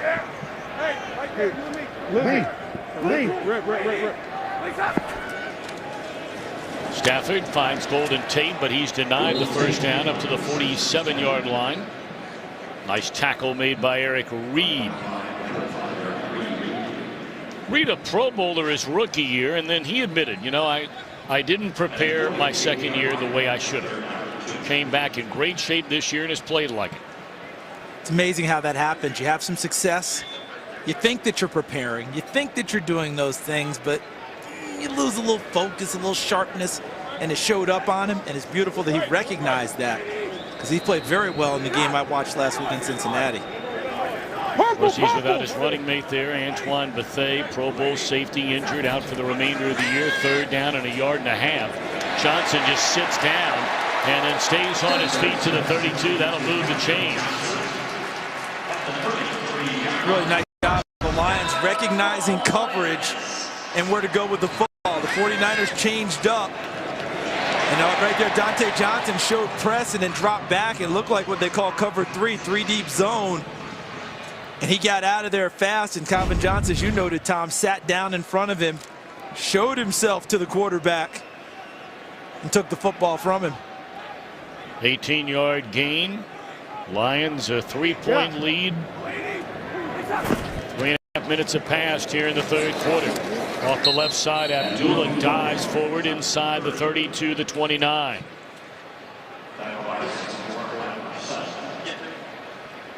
I would imagine, Abdullah, you told me, Charles, because you stay up so late watching college football. That's why you know all about the pros and the college game. I guess Nebraska delivered the goods on UCLA last night, and of course Abdullah, a Nebraska Cornhusker. They ran 30 straight points. A 5-7 team in a bowl. Everybody screamed about teams 5-7. Ran UCLA off the field in that 30-point blitz. Big win for Nebraska last night. Stafford looking around, drops it off, and somehow, some way, a tackle was missed, and Riddick is able to pick up the first down. Was that Navarro Bowman who missed that tackle? Now this is unusual in and of itself. Watch Bowman and watch him go to the football. Okay, he's got the coverage. He's right there. How did he end up missing that one? That was a surprise. I don't know if he got caught between, meaning, do I play the ball or do I play the man? And that might have caused that little bit of hesitancy that allowed the catch to be made and then to run past Navarro Bowman. Capture that moment. You don't see it very often, Navarro Bowman missing a tackle. No. First down to the 22-yard line. And Abdullah getting the bulk of the carries on this first drive of the second half. Down to the 15, a gain of 7. You see who was leading him on that play? Burton. Yes, 46 out of Rutgers. You know how they found him, Tony? In the bowl game that's going to be played here on Monday night. He played in the bowl game for Rutgers. Here's Burton now. Watch him lead. And the Lions brass saw him play that night and marked him down as a prospect and kept watching him through the draft process and ended up drafting because they liked his play. He's really a fullback who should be wearing a 60s number and playing guard. It should be noted he was a walk-on at Rutgers, so that's where he started his collegiate career and was undrafted to get into the pros. Stafford slings it off balance and incomplete. See, those are the throws and the plays where some say that, you know, football people get too nitpicky about Stafford. But there are those that really know the game that say that's a completion you could make if you just set your feet a little bit. And I think, yeah, and the tough part for him, felt like he was stumbling, had pressure, just wanted to make sure he got rid of it. The good thing is he got rid of it, either his back was going to catch that one or no one was. He wasn't putting it in jeopardy on that one. And I think the people who talk about that have never had 18 guys this size at 320 pounds running after him either, Tom. 18 Tony Siragusas coming at you. Just a bunch of guys wanting to kill you. False start. Offense number 75. 5-yard penalty. Still 3rd down. 49ers are saying finally one on their team. Big Larry Warford, who hit the league with considerable oomph as a rookie. Okay, take a look at this one. The center's the only one who didn't move. So did the center forget the snap count? I would think so. Because everyone else took off. And Travis Swanson, the center, had his own ideas about the snap count. He's still in the same position right now. Never had to go back to the huddle, did he? Nope.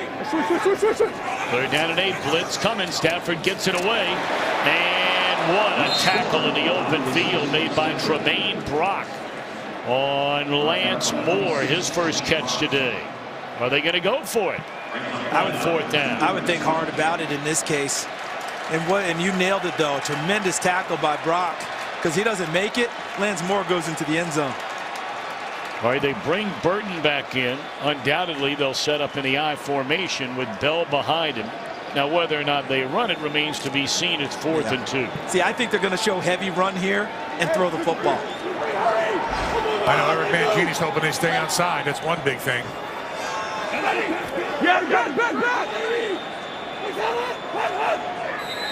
He's just trying to draw him off. They were trying to use motion and shifts and trying to get exactly what you just noted, Tony. Trying to get him to jump. Number 9. 5-yard penalty. Still 4th down. Whether this ball goes through the post or not on the field goal attempt, this is a huge play right here. Because if that tackle is not made, at the least you've got a 1st down.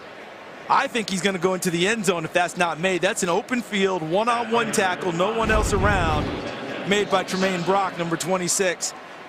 If they get away with only giving up 3 points here, they need to go over and thank him because he made the play. A drive of 6.5 minutes ends with a field goal by Prater to make it 23-17 Detroit.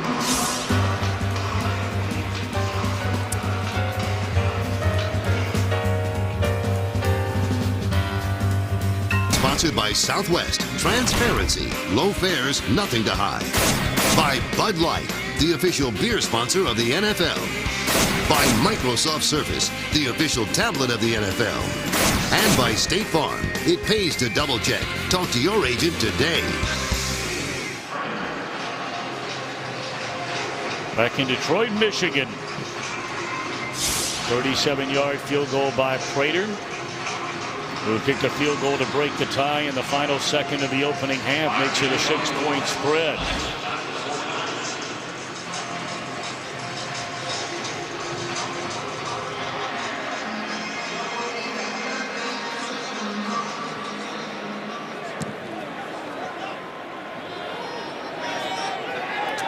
Ellington to bring it out 7 yards from his own end zone, and not a good decision.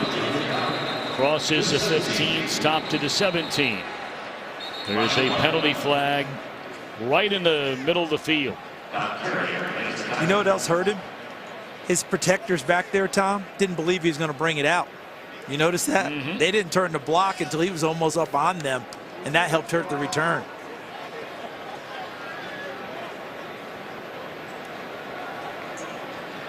After the play was over, personal foul, late hit. Kicking team number 50, 15 yards from the end of the run. San Francisco keeps the ball. 1st down. That's Travis Lewis. So you had him inside their own 20. And now decent field position to start this drive.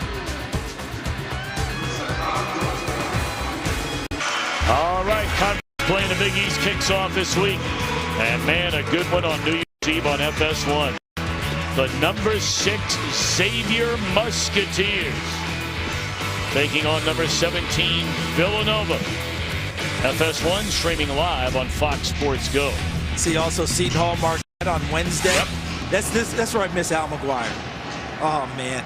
Oh Can you yeah. imagine Al McGuire around the holidays, fired up and ready to go? And Ziggy Ansah has not had the same impact getting to the quarterback we normally see. Let's see what he does the rest of this game. 1st down. And Gabbard able to get back to the line of scrimmage. Big block over there. And the 49ers are screaming for a late hit out of bounds. Well, there was a lot of contact there the last maybe 2 yards before the sideline. There's a lot of action over there, wasn't there? Sure was. One on a block. He tried to get over the sideline. So here comes a block there. That's Hain. And right there, the end of the play may be what they're discussing. Right at the end. You were talking about There are two fouls on the play, both on the defense. Holding. Defense number 24. That penalty is declined. Personal foul. Late hit out of bounds. Number 42. 15-yard penalty. Automatic first down. Isa Abdul Quddus with the fraction. So on back-to-back plays, the kickoff return, and now the first play from scrimmage, personal foul penalties against Detroit. That's 30 free yards, right? Yes, 30 free yards. Didn't have to do much for them. And now you're out there in a prime spot on first down. Torrey Smith hasn't really taken the top off the defense yet today, Tony. Nope, I haven't seen him do it. I would think very hard about telling him just go. If there's any opportunity. You're going to take a shot, take it right here in the middle of the field.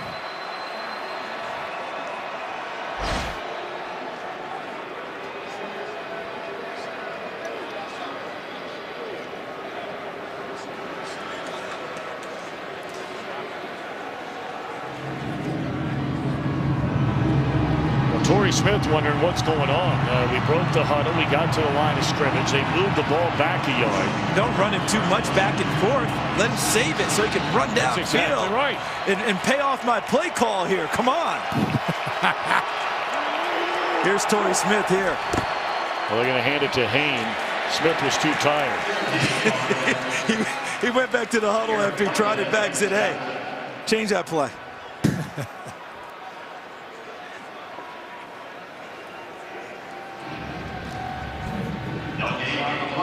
Where Smith had so many big plays over his first 4 years in Baltimore. Big time long ball threat. It's not worked out that way in his first year as a 49er. A little delay to DeJuan Harris. Good solid tackle there made by Diggs, and we check in again the game break in Los Angeles to Mike. Hey, Falcons trying to keep their playoff hopes alive against those unbeaten Carolina Panthers. Matt Ryan throwing into double coverage downfield, but the receiver he's throwing to is Julio Jones, and yeah, he's going to win that. He's a beast. 8 catches, 148 yards so far for Julio. 14-10 Falcons into the fourth. Those are the games, obviously, the Panthers have been pulling out, not only this year in an undefeated season, but over the last couple of years. Late and tight. Here comes a blitz. That looked like a flag. No flag. Smith got tangled up over there. It looked like with Tahir Whitehead, a linebacker in coverage here. Let's see if their legs got tangled up and they just called inadvertent. See, he's working with Nevin Lawson, 24. Now, yeah, he just kind of went to the ground on that. Well, hit Lawson right in the nose. Lawson was so busy trying to make sure he caught up to Torrey Smith, he didn't find the football. Football found him. Golden Tate stands inside the 10. His team leading with under 7 to go in the third quarter by 6.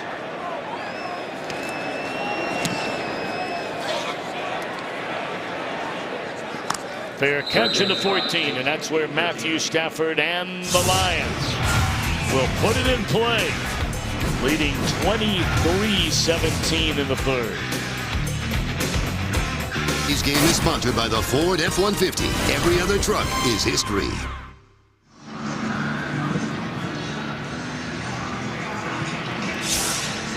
Welcome back to Detroit. These Lions trying to make it 5 wins in their last 7 games. Everybody, of course, has 1 more to go next week. First and 10, Lions.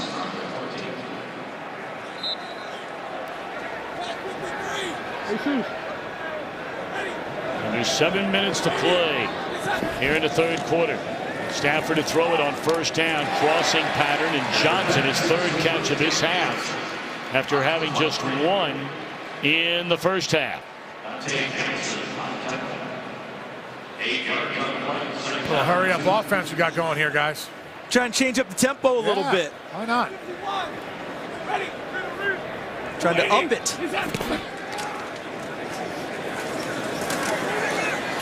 Theo Riddick went up for a first down up to the 28-yard line. And it's not just changing the tempo and trying to move things a little bit quicker. When you go no huddle, stay on the line of scrimmage, you limit substitutions. And if Eric Mangini wants to bring certain people in for certain situations, he's not able to do that because they're up on the line ready to go. Forces you to stay with the defensive guys you have on the field and play what they can play. Quick throw. Ebron, the tight end, and still on his feet close to midfield. Got a block from Lance Moore, and he's all the way up to the 48-yard line. See, this is why the Lions want to see more and more development out of Eric Ebron, because look at him. When he caught the ball, did that look like a tight end or a wide receiver? And that's what we're talking about. His ability to flash and get into the open field and create big plays, keep improving his hands. They'll continue to develop more and more packages for a man of his talents. A 20-yard gain for Ebron. 4 catches for him, 49 yards. Tiptoeing, looking for any room, and enough to get 1.5 yards is Riddick. And there he is, Jim Bob Cooter. Before, the most famous part of his coaching was his name. Now, it's his coaching. He's finally being recognized for it. People didn't know him before as a quarterback's coach. You don't hear about him, wasn't calling plays. But he's well respected within the league, and Jim Caldwell and crew love the way he works with Matthew Stafford, which helped lead to his ascension to offensive coordinator.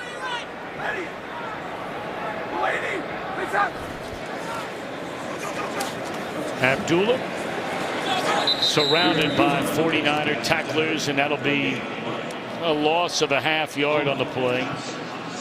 Johnson, Bowman, among others, in on the stop, and a 3rd down upcoming. 49ers trailing by 6. Absolutely no one on defense was fooled on that play. I mean, they ran to that play as fast as it developed.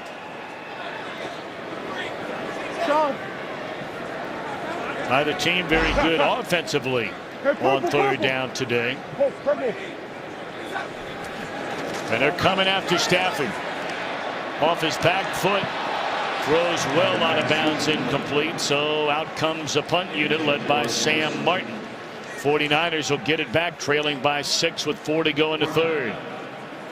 Tony, those pressure packages Eric Mangini keeps throwing at them. Relentless. He's helped disrupt the timing at times, hasn't he? Yeah, well, listen, you got a guy like Calvin out there. I mean, you can just throw it up and he'll go up and get it. But if Stafford doesn't have the time to find him or get his feet set, like we talk about all the time, the ball's going to go out of bounds like that, and it's a no play, and that's exactly what we're seeing right here. Punt. Ellington back at his own 10-yard line. Good punt by Martin.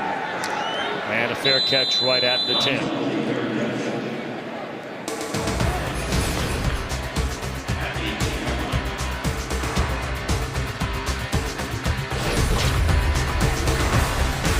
From our second family to all of you, our engineers, guys in the room, Scotty and Nate. Nate's been around since cave drawings, by the way, before television was ever invented. Tim, Rick, Zach, the latter handling all the audio. And there he is. And there is Tony Siragusa. Goose, you a little bit bitter that the guys were shown without the Christmas sweaters? Yeah, little, you know, got to be in the Christmas spirit. I'm with you. New Year's coming up. I want to wish everybody a happy New Year out there also. Happy and safe New Year. Yes, indeed. Be responsible, please. We echo it. How about this field position for San Francisco to start off? Talk about not capitalizing on the personal fouls on the last drive. Now they're backed up. Come out throwing. And a lot of running room for Quentin Patton, still on his feet and run out of bounds close to the 40-yard line. Patton, 3rd-year receiver, next to 0 playing time his first 2 years in the league, and he's had a nice season this year. And this is tough because watch Stephen Tulloch, because the pattern's going to cross his face. See 55? And you're asking him to run with Quentin Patton, a receiver. That's tough right there. Unless he's able to wall him off and take him off of his route, he's behind each and every time on that type of a play. Harris is stoned at the line of scrimmage by Taylor. You definitely want to block the big guys up on the front. He was just unblocked, came right through, and that was it. Coming right at you right here. Huge hit right there. Coming right at you, folks. That's the ones you wait for as a defensive lineman. Come through, backs right there, his feet aren't planted. You plant him. Play action, and Gabbert. Again, it's Devin Taylor. Taylor had 3 sacks his first 2 years in the league. And that is his 6th this year alone. Tony, what do you think about this back-to-back plays here from Devin Taylor? What's nice is he sees the guard coming on the pull. He plays the run first. Sees it's not a run. It keeps climbing right to Gabbert. Wraps him up. I mean, that's a heck of a play back-to-back. If you're going to pull a guard out there, he's got to get there. Yeah, he was late on that block. And Andrew Tiller was unable to get there. 50-plus sacks this season on 49er quarterbacks. And on 3rd and forever, Ansah comes down the line to wrap up Ellington, and that's all for the 49ers after the big gain. The sack really hurt him. And guys, that was a possession for the defensive ends. Devin Taylor back-to-back plays, and then Ziggy Ansah finishes it off. 3 tackles made, 3 plays by the Lions by their opposite defensive ends.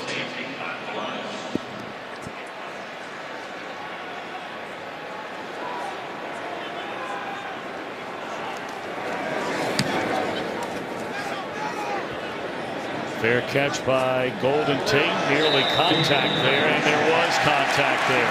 Boy, oh boy. You know, you might be short on talent, but when you make mistakes like we've seen the 49ers make in this game, it is not a surprise. They have won 4 games all year. And when you're working with that type of a margin of talent, you can't afford those types of mistakes. You have to be very talented to overcome a lot of penalties. Fair catch interference. Kicking team number 47.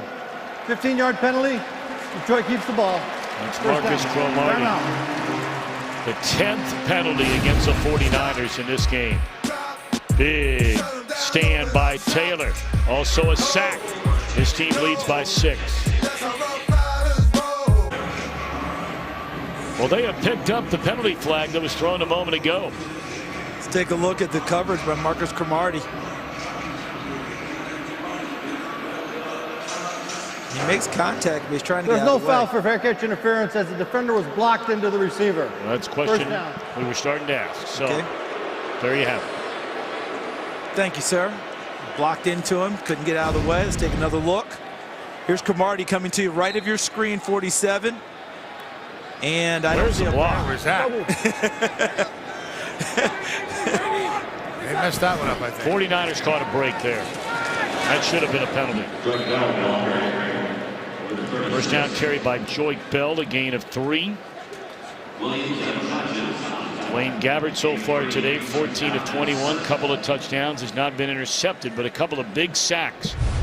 One in the first half where he fumbled the ball, led to a Lions touchdown, and the one a moment ago there when they had a very good play on first down, a big gain on the completion to Patton.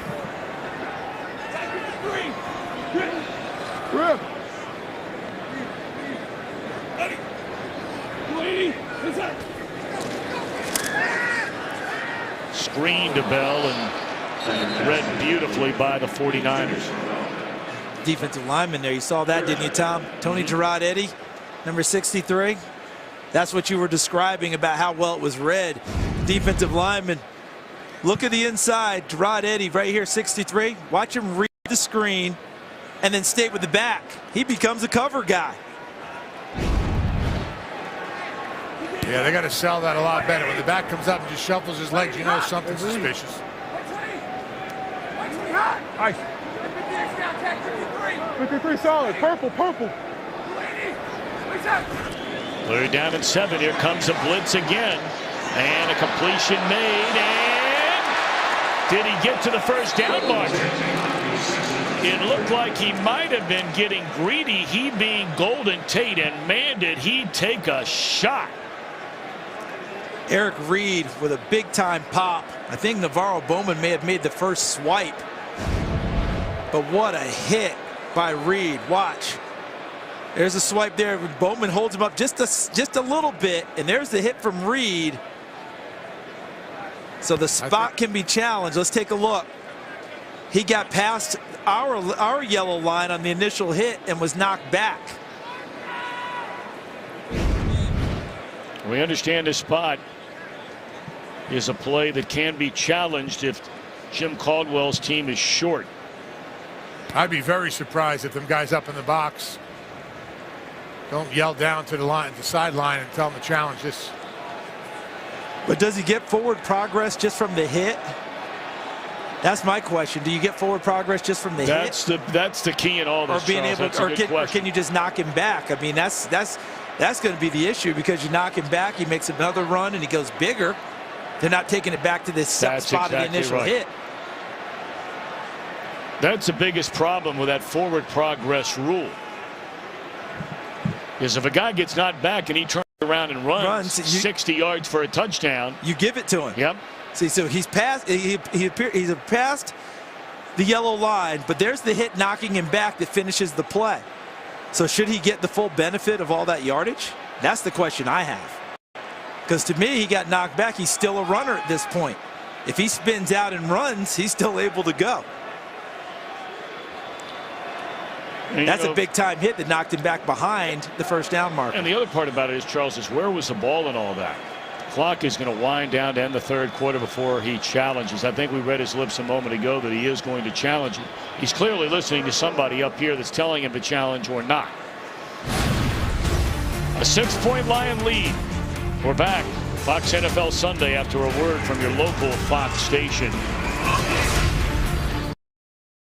Call here. Let's check in with the former head of NFL officials, now with Fox, of course, for many years, Mike Pereira. Mike, what are they looking at here? Well, what they're looking at is the forward-most point of the ball, which gets to the line of gain. Now it becomes the issue of forward progress. Now he's knocked back, and he doesn't regain his feet. And that's the key issue. If he doesn't regain his feet and then is able to then move upfield, then he gets that forward spot of progress. And I think this is a pretty clear example of not getting your feet back.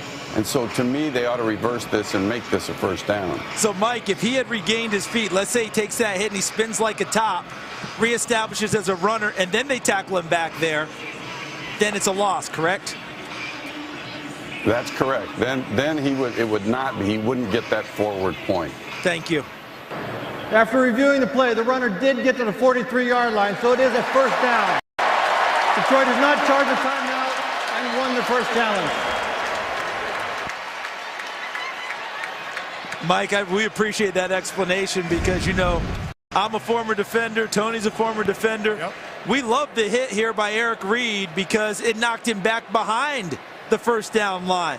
But your explanation tells us what we needed to know. He did reestablish as a runner.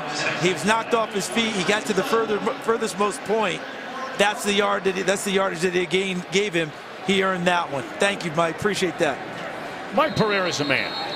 Anything we ask him about, he's got it. He's dialed in. About fashion also. Oh, there's no doubt about that. You guys see that little handkerchief in the pocket? How perfectly. Listen, you know Mike's going to be looking sharp now. He's going to be suited and booted for every game, no doubt. Joique Bell on a first down carry after getting the call on the field overturned in the Lions' favor.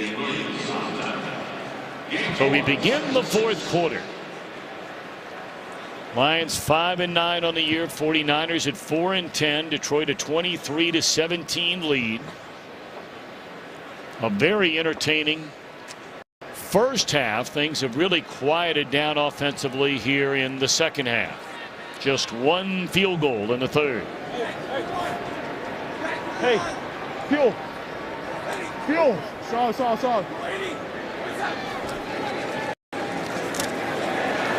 Abdullah.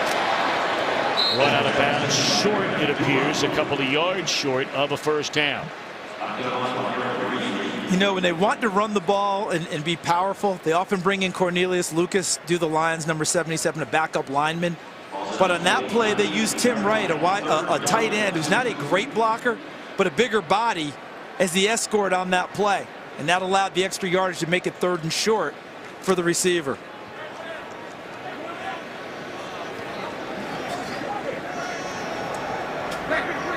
Ball. Has it happened again?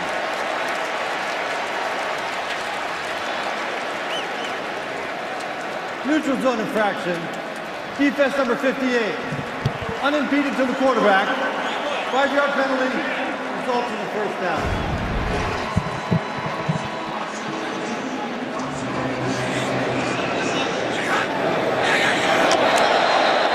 And even his teammates looking at the rookie Harold saying, come on now. You see Jim Tomsula talking with him. I have no idea what he said, but I know what my dad would have said when he coached me. You make me look like we don't ever coach you. And we all know that's not true. I heard that a few times myself. Well, your dad must have been a real gentleman. Yeah, he had a lot of patience. Anybody who knew my dad? Oh, boy. Looked like he ran into his own man. And Ahmad Brooks was standing right next to him. All the way back to the 42-yard line. And they got after him fast, too. Here comes Ahmad Brooks. But this was quick. I mean, he just goes right through the upfield shoulder of Riley Reef and went right to the point where Matthew Stafford wanted to set up, and as Stafford tried to spin away, because Stafford didn't see Brooks, what he saw in the middle was Ian Williams, and he wanted to spin away from him, and instead he spun right back into Ahmad Brooks, who had a great pass rush upfield. Well, that's like looking over your shoulder at a house. Ian Williams is coming after. Yeah, avoid Ian Williams. That'd be a smart idea. Across midfield, reception made by really. That's what they say. You say about you, Tony. They look over your shoulder and they see you coming. They got a lot more beef. You know what I'm saying? You don't want that. Yeah. You don't want that big beef laying on you. No. Want to get that in a cage. I used to have a lot of that. Now I'm wearing Spanx. A lot better about myself. Squeezed in, you know. You're looking sharp down there, big man. I appreciate that, Thomas. Indeed. Got good eyes.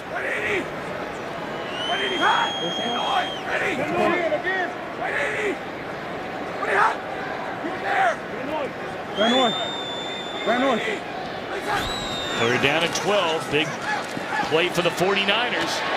And they convert. It's Johnson inside the 20-yard line. So on 3rd and 12, Johnson a big catch. Guys, if we had money for every time we heard a coordinator or a coach say we've got to win our one-on-ones on the perimeter, we wouldn't have to work anymore, would we? Well, that's exactly what Calvin Johnson did. He won his one-on-one on the perimeter against Kenneth Acker and turned it into a big 3rd and 12 pickup for a monster first down for Detroit. Calvin Johnson now 5 catches, 4 of those in the second half, totaling 76 yards in the game. That one a gain of 29.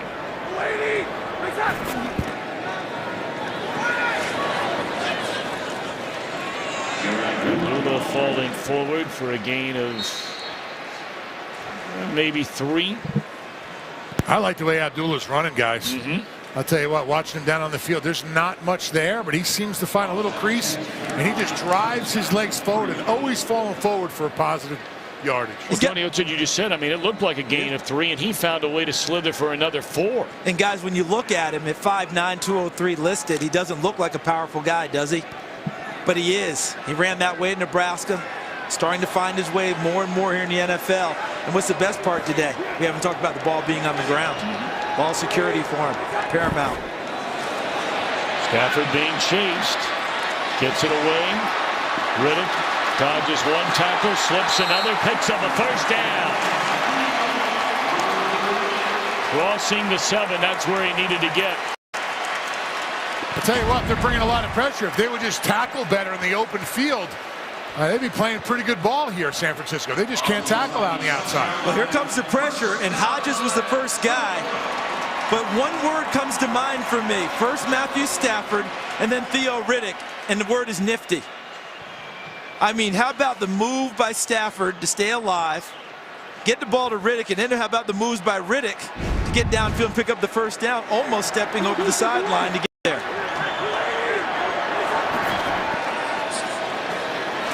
Troy Bell for a yard. 2nd and goal. If they're going to throw the ball, I think this is the down that they do it. Whether they run right off a play action or what have you, they're bringing Cornelius Lucas, who is the extra offensive lineman they've used for blocking, off the field. Burton, the fullback, has come off the field. This feels like a spread 'em out, throw it down. I'll tell you what, it's fun standing right behind his defense trying to figure out who's coming. Looks like they're bringing everybody. They're dropping, playing games. A lot of pressure with this defense. 12th play of the drive. Oh, boy. Had the defender turned around. Eric Reed. I think they wanted to throw a slant to Eric Ebron. I think they wanted to go in here. Watch how Reed defends it. Just takes it away. That had never had a shot because of the excellent coverage by Eric Reed. Right now, 3rd down and goal. There are some huge games going on right now with major playoff implications. And we'll continue to update you from Los Angeles. Carolina is trailing by a point with 3 minutes to go in Atlanta.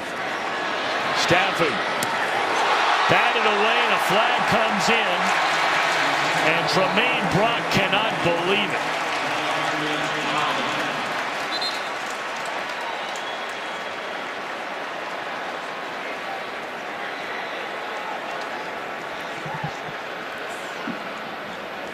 So here's where Golden Tate is. Defense number 26. Breaks up the 1-yard line. Automatic first down. See how he's got a hand on him there at the end, and he's grabbing. It's like my cousin Vinny. Next time wear a suit of cloth, Mr. Gambini. And he was grabbing cloth on that play. That last play, he had one-on-one coverage on Calvin Johnson to the corner, and he decided not to go and take it. Let's see what happens on this play. I think now he's on the other side of the field. Brock has him one-on-one right there. Let's see if he goes at him.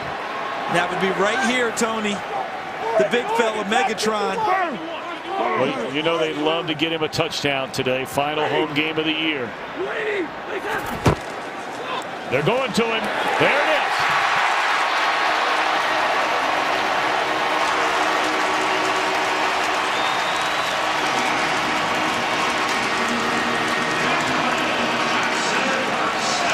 Final home game of this season.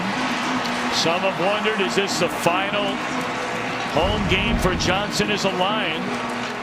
Tony, you had it. Yeah, you know what? I was surprised he didn't go on the play before. But I know they went and they brought up one of the safeties up to stop that inside route. But Calvin's just too big of a guy not to go to him. Well, he has such a big range. You know, all he is, long arms, basketball player, go up and get it. But what he did, Tony, is he sold the fade first.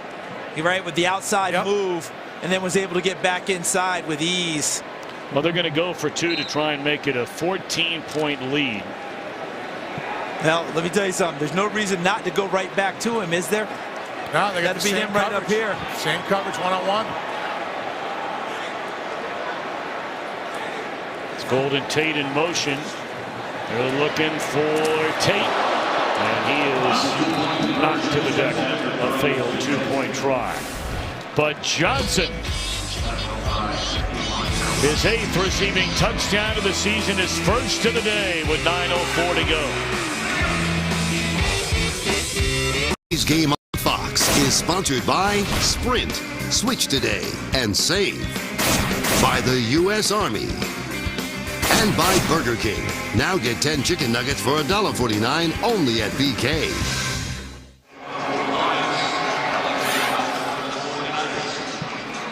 Calvin Johnson in the opening half, only 1 reception. He's holding 5 here in the second half. 30-year-old named to his 6th Pro Bowl this week. Out of Noonan, Georgia.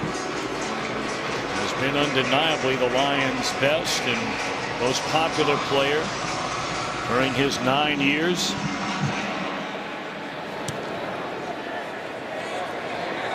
Still enough time to go for the 49ers to get back in this thing. They trailed 29-17 after the touchdown reception by Calvin Johnson.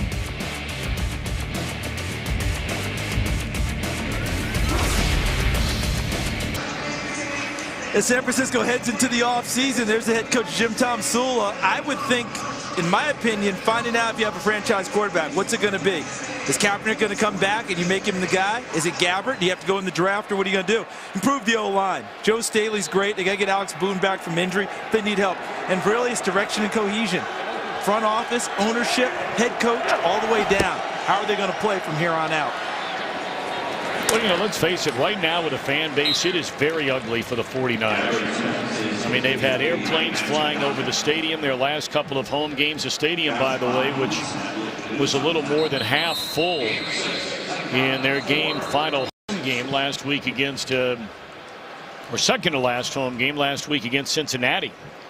And flags attached to airplanes about holding Jed York accountable. He was the one who had the line, "Hold me accountable." Yeah, the owner of the San Francisco 49ers. Yep. CEO. And of course, it all goes back to the entire Jim Harbaugh situation. You know, the 49ers, you know, they morphed from one of the NFL's elite teams, 3 NFC title game appearances, a trip to the Super Bowl. Then they went 8-8 last year. 2012, one play away from a title, where Sherman, the incredible tip, kept him out of another Super Bowl. They underperform. They tell Harbaugh goodbye. They bring in Jim Tomsula. And in fairness to Tomsula, you look at all the players that either left as free agents, those that retired, those that were suspended. And he wasn't given the same kind of artillery, if you will, as Jim Harbaugh had all those years. Not nearly the same team. Tahir Whitehead with a big smack there. Even though they picked up the first down, he made his presence felt. But Jim Tomsula in the front office with Trent Baalke, the GM, the owner, Jed York, they've all got to get together. Okay, how are we going to go about things? What's going to be our identity as a team? Because they're really starting over with a brand new core of players. And when you look back on Harbaugh and the numbers they put up, 44-19. And that's counting 8-8 as last year, correct? I mean, that is some kind of run. And of course, Jim did an unbelievable job at his alma mater, the University of Michigan, in his first year this year. Gabbert gathers himself and throws a little bit high. All right, we talked about the Panthers trailing. Let's hear more back in Los Angeles for a game break. Yeah, and that 18-game winning streak is serious jeopardy. The undefeated season looks like it could be over. 4th and 5. Cam Newton's pass to Greg Olsen incomplete. Falcons up 17-13. Just 1:44 to go in that game, trying to run out the clock. And that's huge for a couple of reasons, isn't it? Mike Hill telling us the Panthers may lose their undefeated season, but Atlanta stays alive. They need help, a lot of help. Seattle and Minnesota to lose out. If they win out, they would be right in there in the tiebreaker. Gabbert running around, able to get it off, completes a pass to Hayne. That's a nice job there by Gabbert to at least keep the play alive. Now they fall short of the first, but down with 7:20, they're going to go for it on 4th down. Yeah, they have no choice on that. I think Blaine Gabbert's athleticism is underutilized in so many in different ways, and I think for him, he might want to change his mentality a little bit when he does break contain and sometimes run and pick up those first downs. It's great to keep the play alive and throw it, but defenses go crazy when a quarterback hot foots it out of there. And it all depends on that forward progress. No chance. It looks like Hayne is short. Yeah, about a yard short, guys.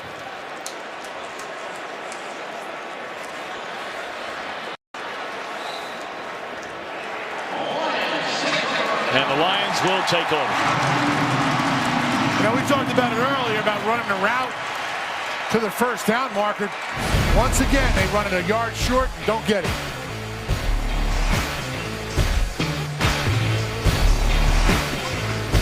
Today's game is sponsored by Amazon Fire TV. So long, showhole.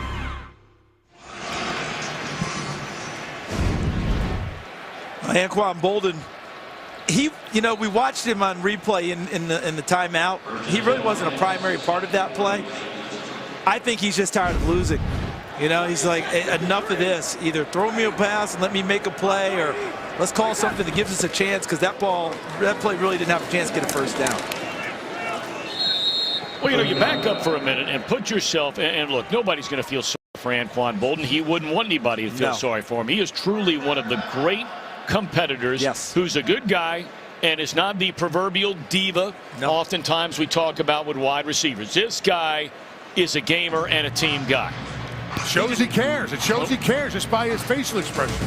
We come back, we'll ask the question, think when he signed with this team. Well, Charles, just to finish your thought on Anquan Boldin, it's a second down, and this one all but with 6:40 to go, a huge mountain to climb for the 49ers, trailing 29-17. Hey, watch it. Good protection. Nice tipped catch made by Riddick for a first down inside the 30. Great catch and run after the ball. Way to protect the ball. Watch how he wraps his hands around at the end of this run, Charles. And Tony is a defender, and when you're getting ready for a team like this, you probably don't treat Theo Riddick as a running back in your game plan, do you? You treat him more as a wide receiver, don't you? Yeah, absolutely. And this is what he does best. Run routes, catch the ball in open space, and turn it into first downs.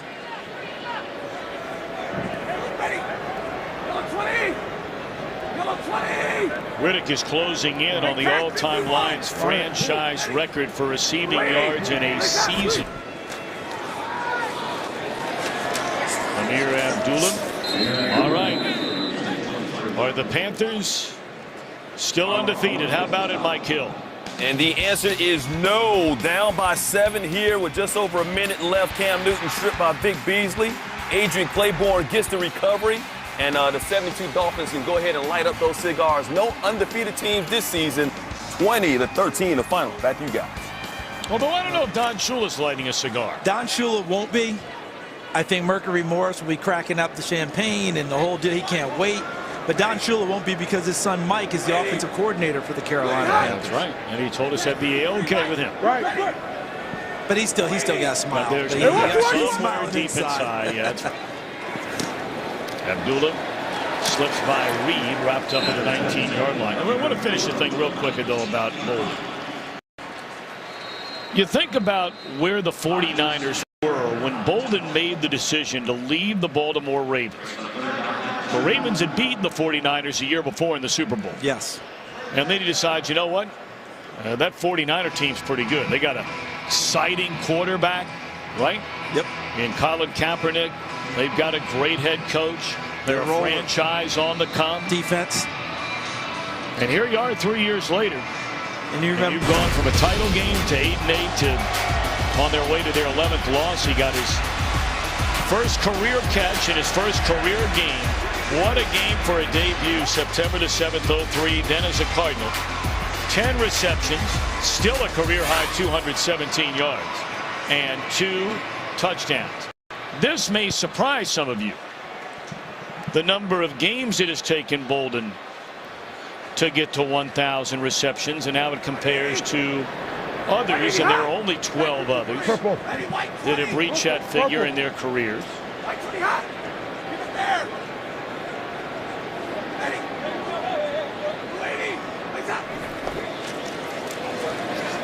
3rd and 2. Stafford a run for the first down.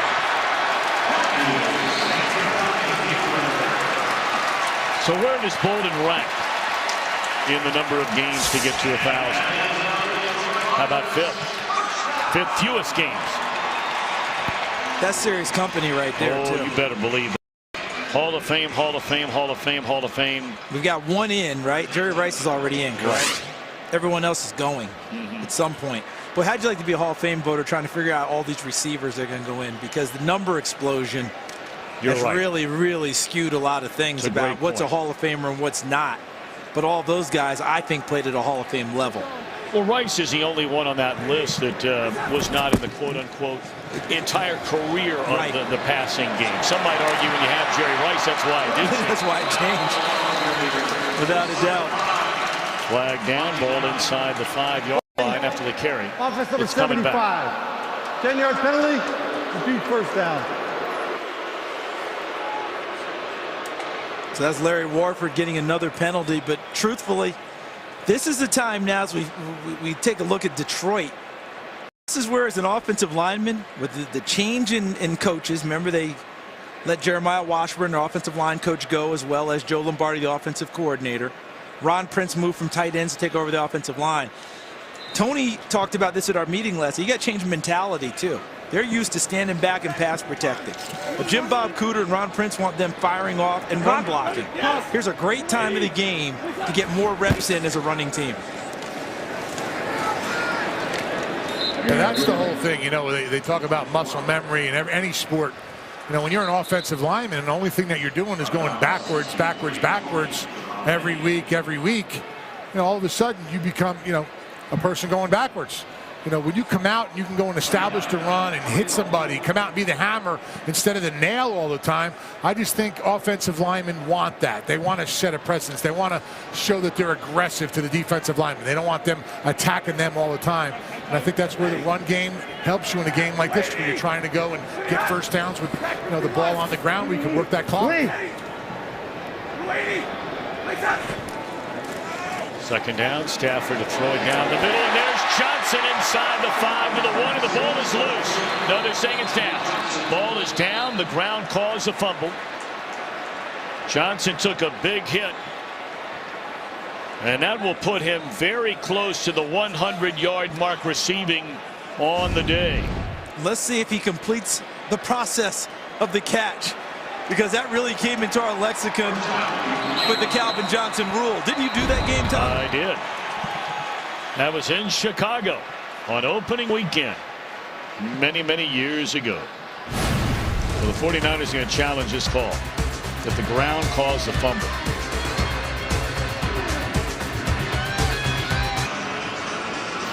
All right, Mike Pereira, we check in with you once more from Los Angeles. How do you see this? Well, they get to look at two things here. The first thing they're going to look at is he down by contact before the ball comes out?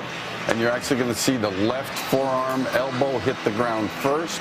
So I think that puts him down by contact if it's a catch. And that'll be the second thing that they're going to look at. Is he going to the ground or is he on his feet? I think he's on his feet. Gets control, 1, 2, turns upfield. I think this will stay as a catch and down by contact. We agree. Listen, I'm never going to go broke if I agree with Mike Pereira. All right, I'm going to be okay. Well, that all depends. After reviewing the play, the ruling on the field has changed. The receiver did not maintain possession when he hit the ground. It's an incomplete pass. It'll be 3rd and 20 at the 36-yard line. Charles, would you like to leave the money here or in the car? I'll just hand you my wallet now. Here you go. I don't understand that. Take it. Please reset the game clock to 2 minutes. Yeah. And Mike, what could it possibly be? Could the ball right there where it's moving? Is that possibly why they say it's not a catch? No, I really think what they determined is that he was going to the ground and was not a receiver on his feet. That's the first question that has to be asked, you know, and to me this is that one where he has actually got both feet on the ground with control and is turned upfield. So I would have liked this, since it was ruled a catch on and the down field by contact, I think they'd have been wiser to stay with it, because there's clearly an element of doubt, but not enough to me to change. Hey, Mike, before we let you go, I want to ask your opinion on this, because you're so dialed in, maybe more than anybody in the game of football today. There has been so much talk. Pivotal moments going back to last year in the playoffs, and it was talked a little bit about this year, and some things sort of, you know, carved up here and trimmed up there. Do you think this whole definition of a catch will be looked at again by the rules committee / ownership this upcoming offseason? Well, I mean, they've formed a committee to look at it now. There's some ex-players, James Thrash on it, an ex-official, Tom Finkins, on it. But they're going to talk about it again for the 5th straight year. So I'm not so sure what's going to come out of it. The thing is, I will say this. It's a very, very small amount of plays that get to this level where you get confused. And I think that right now, I kind of get most of it, except the upfront decision of trying to decide whether a receiver is on his feet or whether he's going to the ground. Yeah. And maybe they can look at that element and try to get some more clarity there. Okay. Thanks, Mike, as always. And that's going to be tough, because that play we just saw, I'm not sure what more you do than take 2 steps and get tackled and called on your feet. That's why I'm confused. That makes 2 of us. I mean, well, you wouldn't want to, try to make a living betting against the opinion of Mike Pereira, nor would you want to make a living betting against the New England Patriots. The Jets just scored a touchdown in overtime.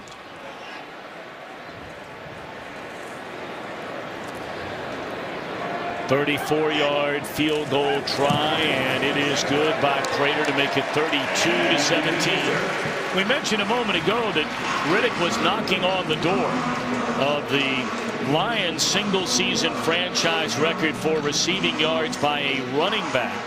And indeed, he has just surpassed the 84 year of James Jones of 662. Riddick, by the way, with 7 receptions today, now has a grand total of 73 on the year. That's not too shabby. If I'm reading my own writing correctly there. No, I beg your pardon. 76. What if you died and you were brought back to life? Well, this January, one man will find out from the executive producer of the X-Files. In 24 comes a new drama, Second Chance. Series premiere is Wednesday, January the 13th, only on Fox. and we're getting towards that time of year where some coaches are wondering if they're going to get a second chance to continue on with their teams as they go forward. Jim Tomsula is only in his first year in San Francisco. I'm pretty sure he'll get a second chance and he'll be moving forward towards next year. Other guys may not be getting that second chance. I think Jim Caldwell, there's been so much talk about it.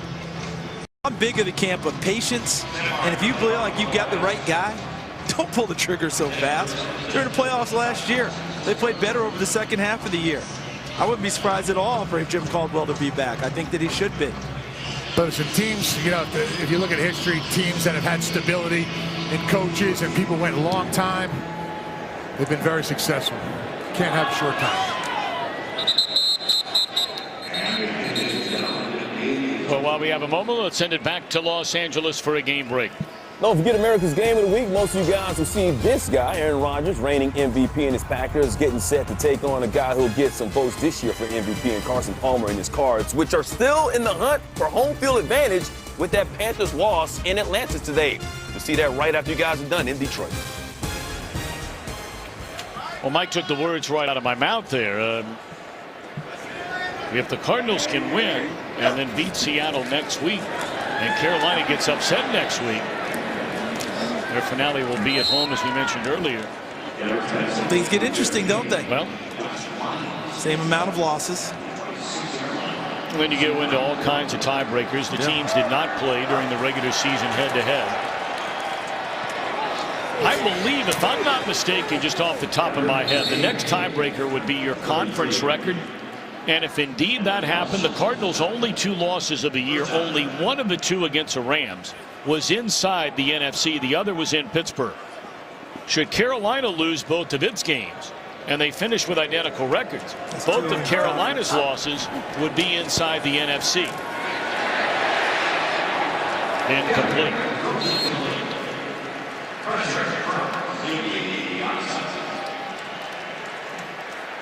This was a 3-point game, 20-17 at halftime. The Niners in this half have run only 14 plays total, and now 16, including the first 2 on this drive. And that's really a pattern for the 49ers all year long. They've run the second fewest number of offensive plays in the league. The only team to run fewer plays, the St. Louis Rams, and they're brutal on offense. Incomplete. I just want to get a real quick happy 80th birthday to Joe Gagliano, our sideline producer. Nick Gagliano's dad, 80 years, 12 years battling cancer, and you know what? He's winning. Yes, he is. So there's hope out there. Amen. Happy birthday. Happy birthday, Joe. Hey, Dad Galliano, happy birthday. And your son's a good man. Got that right. Nick can't get out of this cold fast enough. Ready to get back to Arizona. And that thin blood, right? Yeah, that's right, Tony. Not guys like you and me, pal. Thick like syrup. That's exactly right. Real men. Yeah. Ah. Guys like Charles Davis going back down to Florida. Nick going to Arizona. Our producer going out to La La Land. Real men are ready for the winner in the Heartland tee.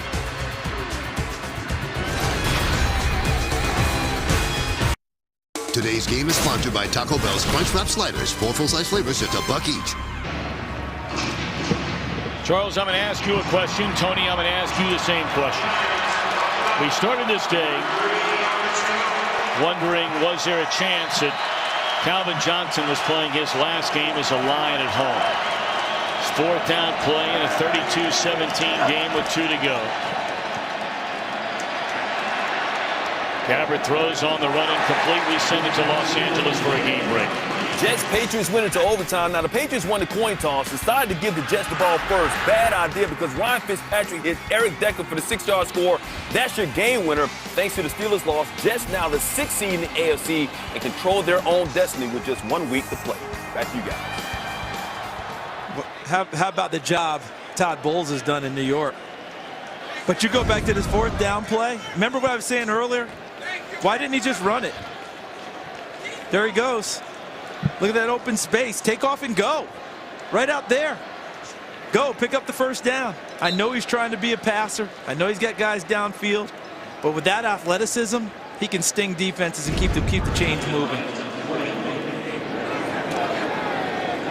All right, Charles, I'm going to ask you. Tony, I'm going to ask you. Is Calvin Johnson wearing a Lions uniform next year? In other words, do they kind of rework his deal like they did Larry Fitzgerald in Arizona? Or is $24 million against the cap just too expensive? They're going to ask him to rework the deal, I believe. I believe the Lions are going to ask him, all right, look, you come back, but it's going to be this price. We'd love to have you. It isn't personal. It's just business. But we'd love to have you. The key is going to be, what does he think? Not just necessarily about the deal. Winning. Coming into today, they're 52-90 in his career. Winning, time's ticking on him. Does he try and get someplace else and win, or does he believe in the direction of where they're going? Right. I wouldn't be surprised in an upset. I think he's back here next year. Tony? I don't know. I think that he, his time here is well appreciated by the fans and everything, but I think Calvin moves on. I think that he looks and sees, maybe a team that is not building right now that is built, and they need some help at receiver. He can go in there, and maybe they have some other receivers where he's not going to get doubled all the time, and maybe try a new atmosphere. We'll see what happens. Very interesting. I don't mean to throw both of you guys on the spot. I know that's a tough question to try and answer, but Calvin Johnson, at least on this Sunday,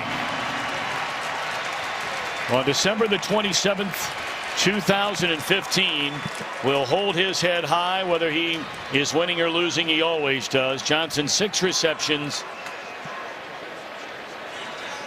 99 yards in the game. Or no, I beg your pardon, 77. They took away the last one down by the goal line. But the Lions win it over the 49ers. It's now time for the State Farm Game Break Show. And let's send it to LA to Kurt Menefee. Happy New Year.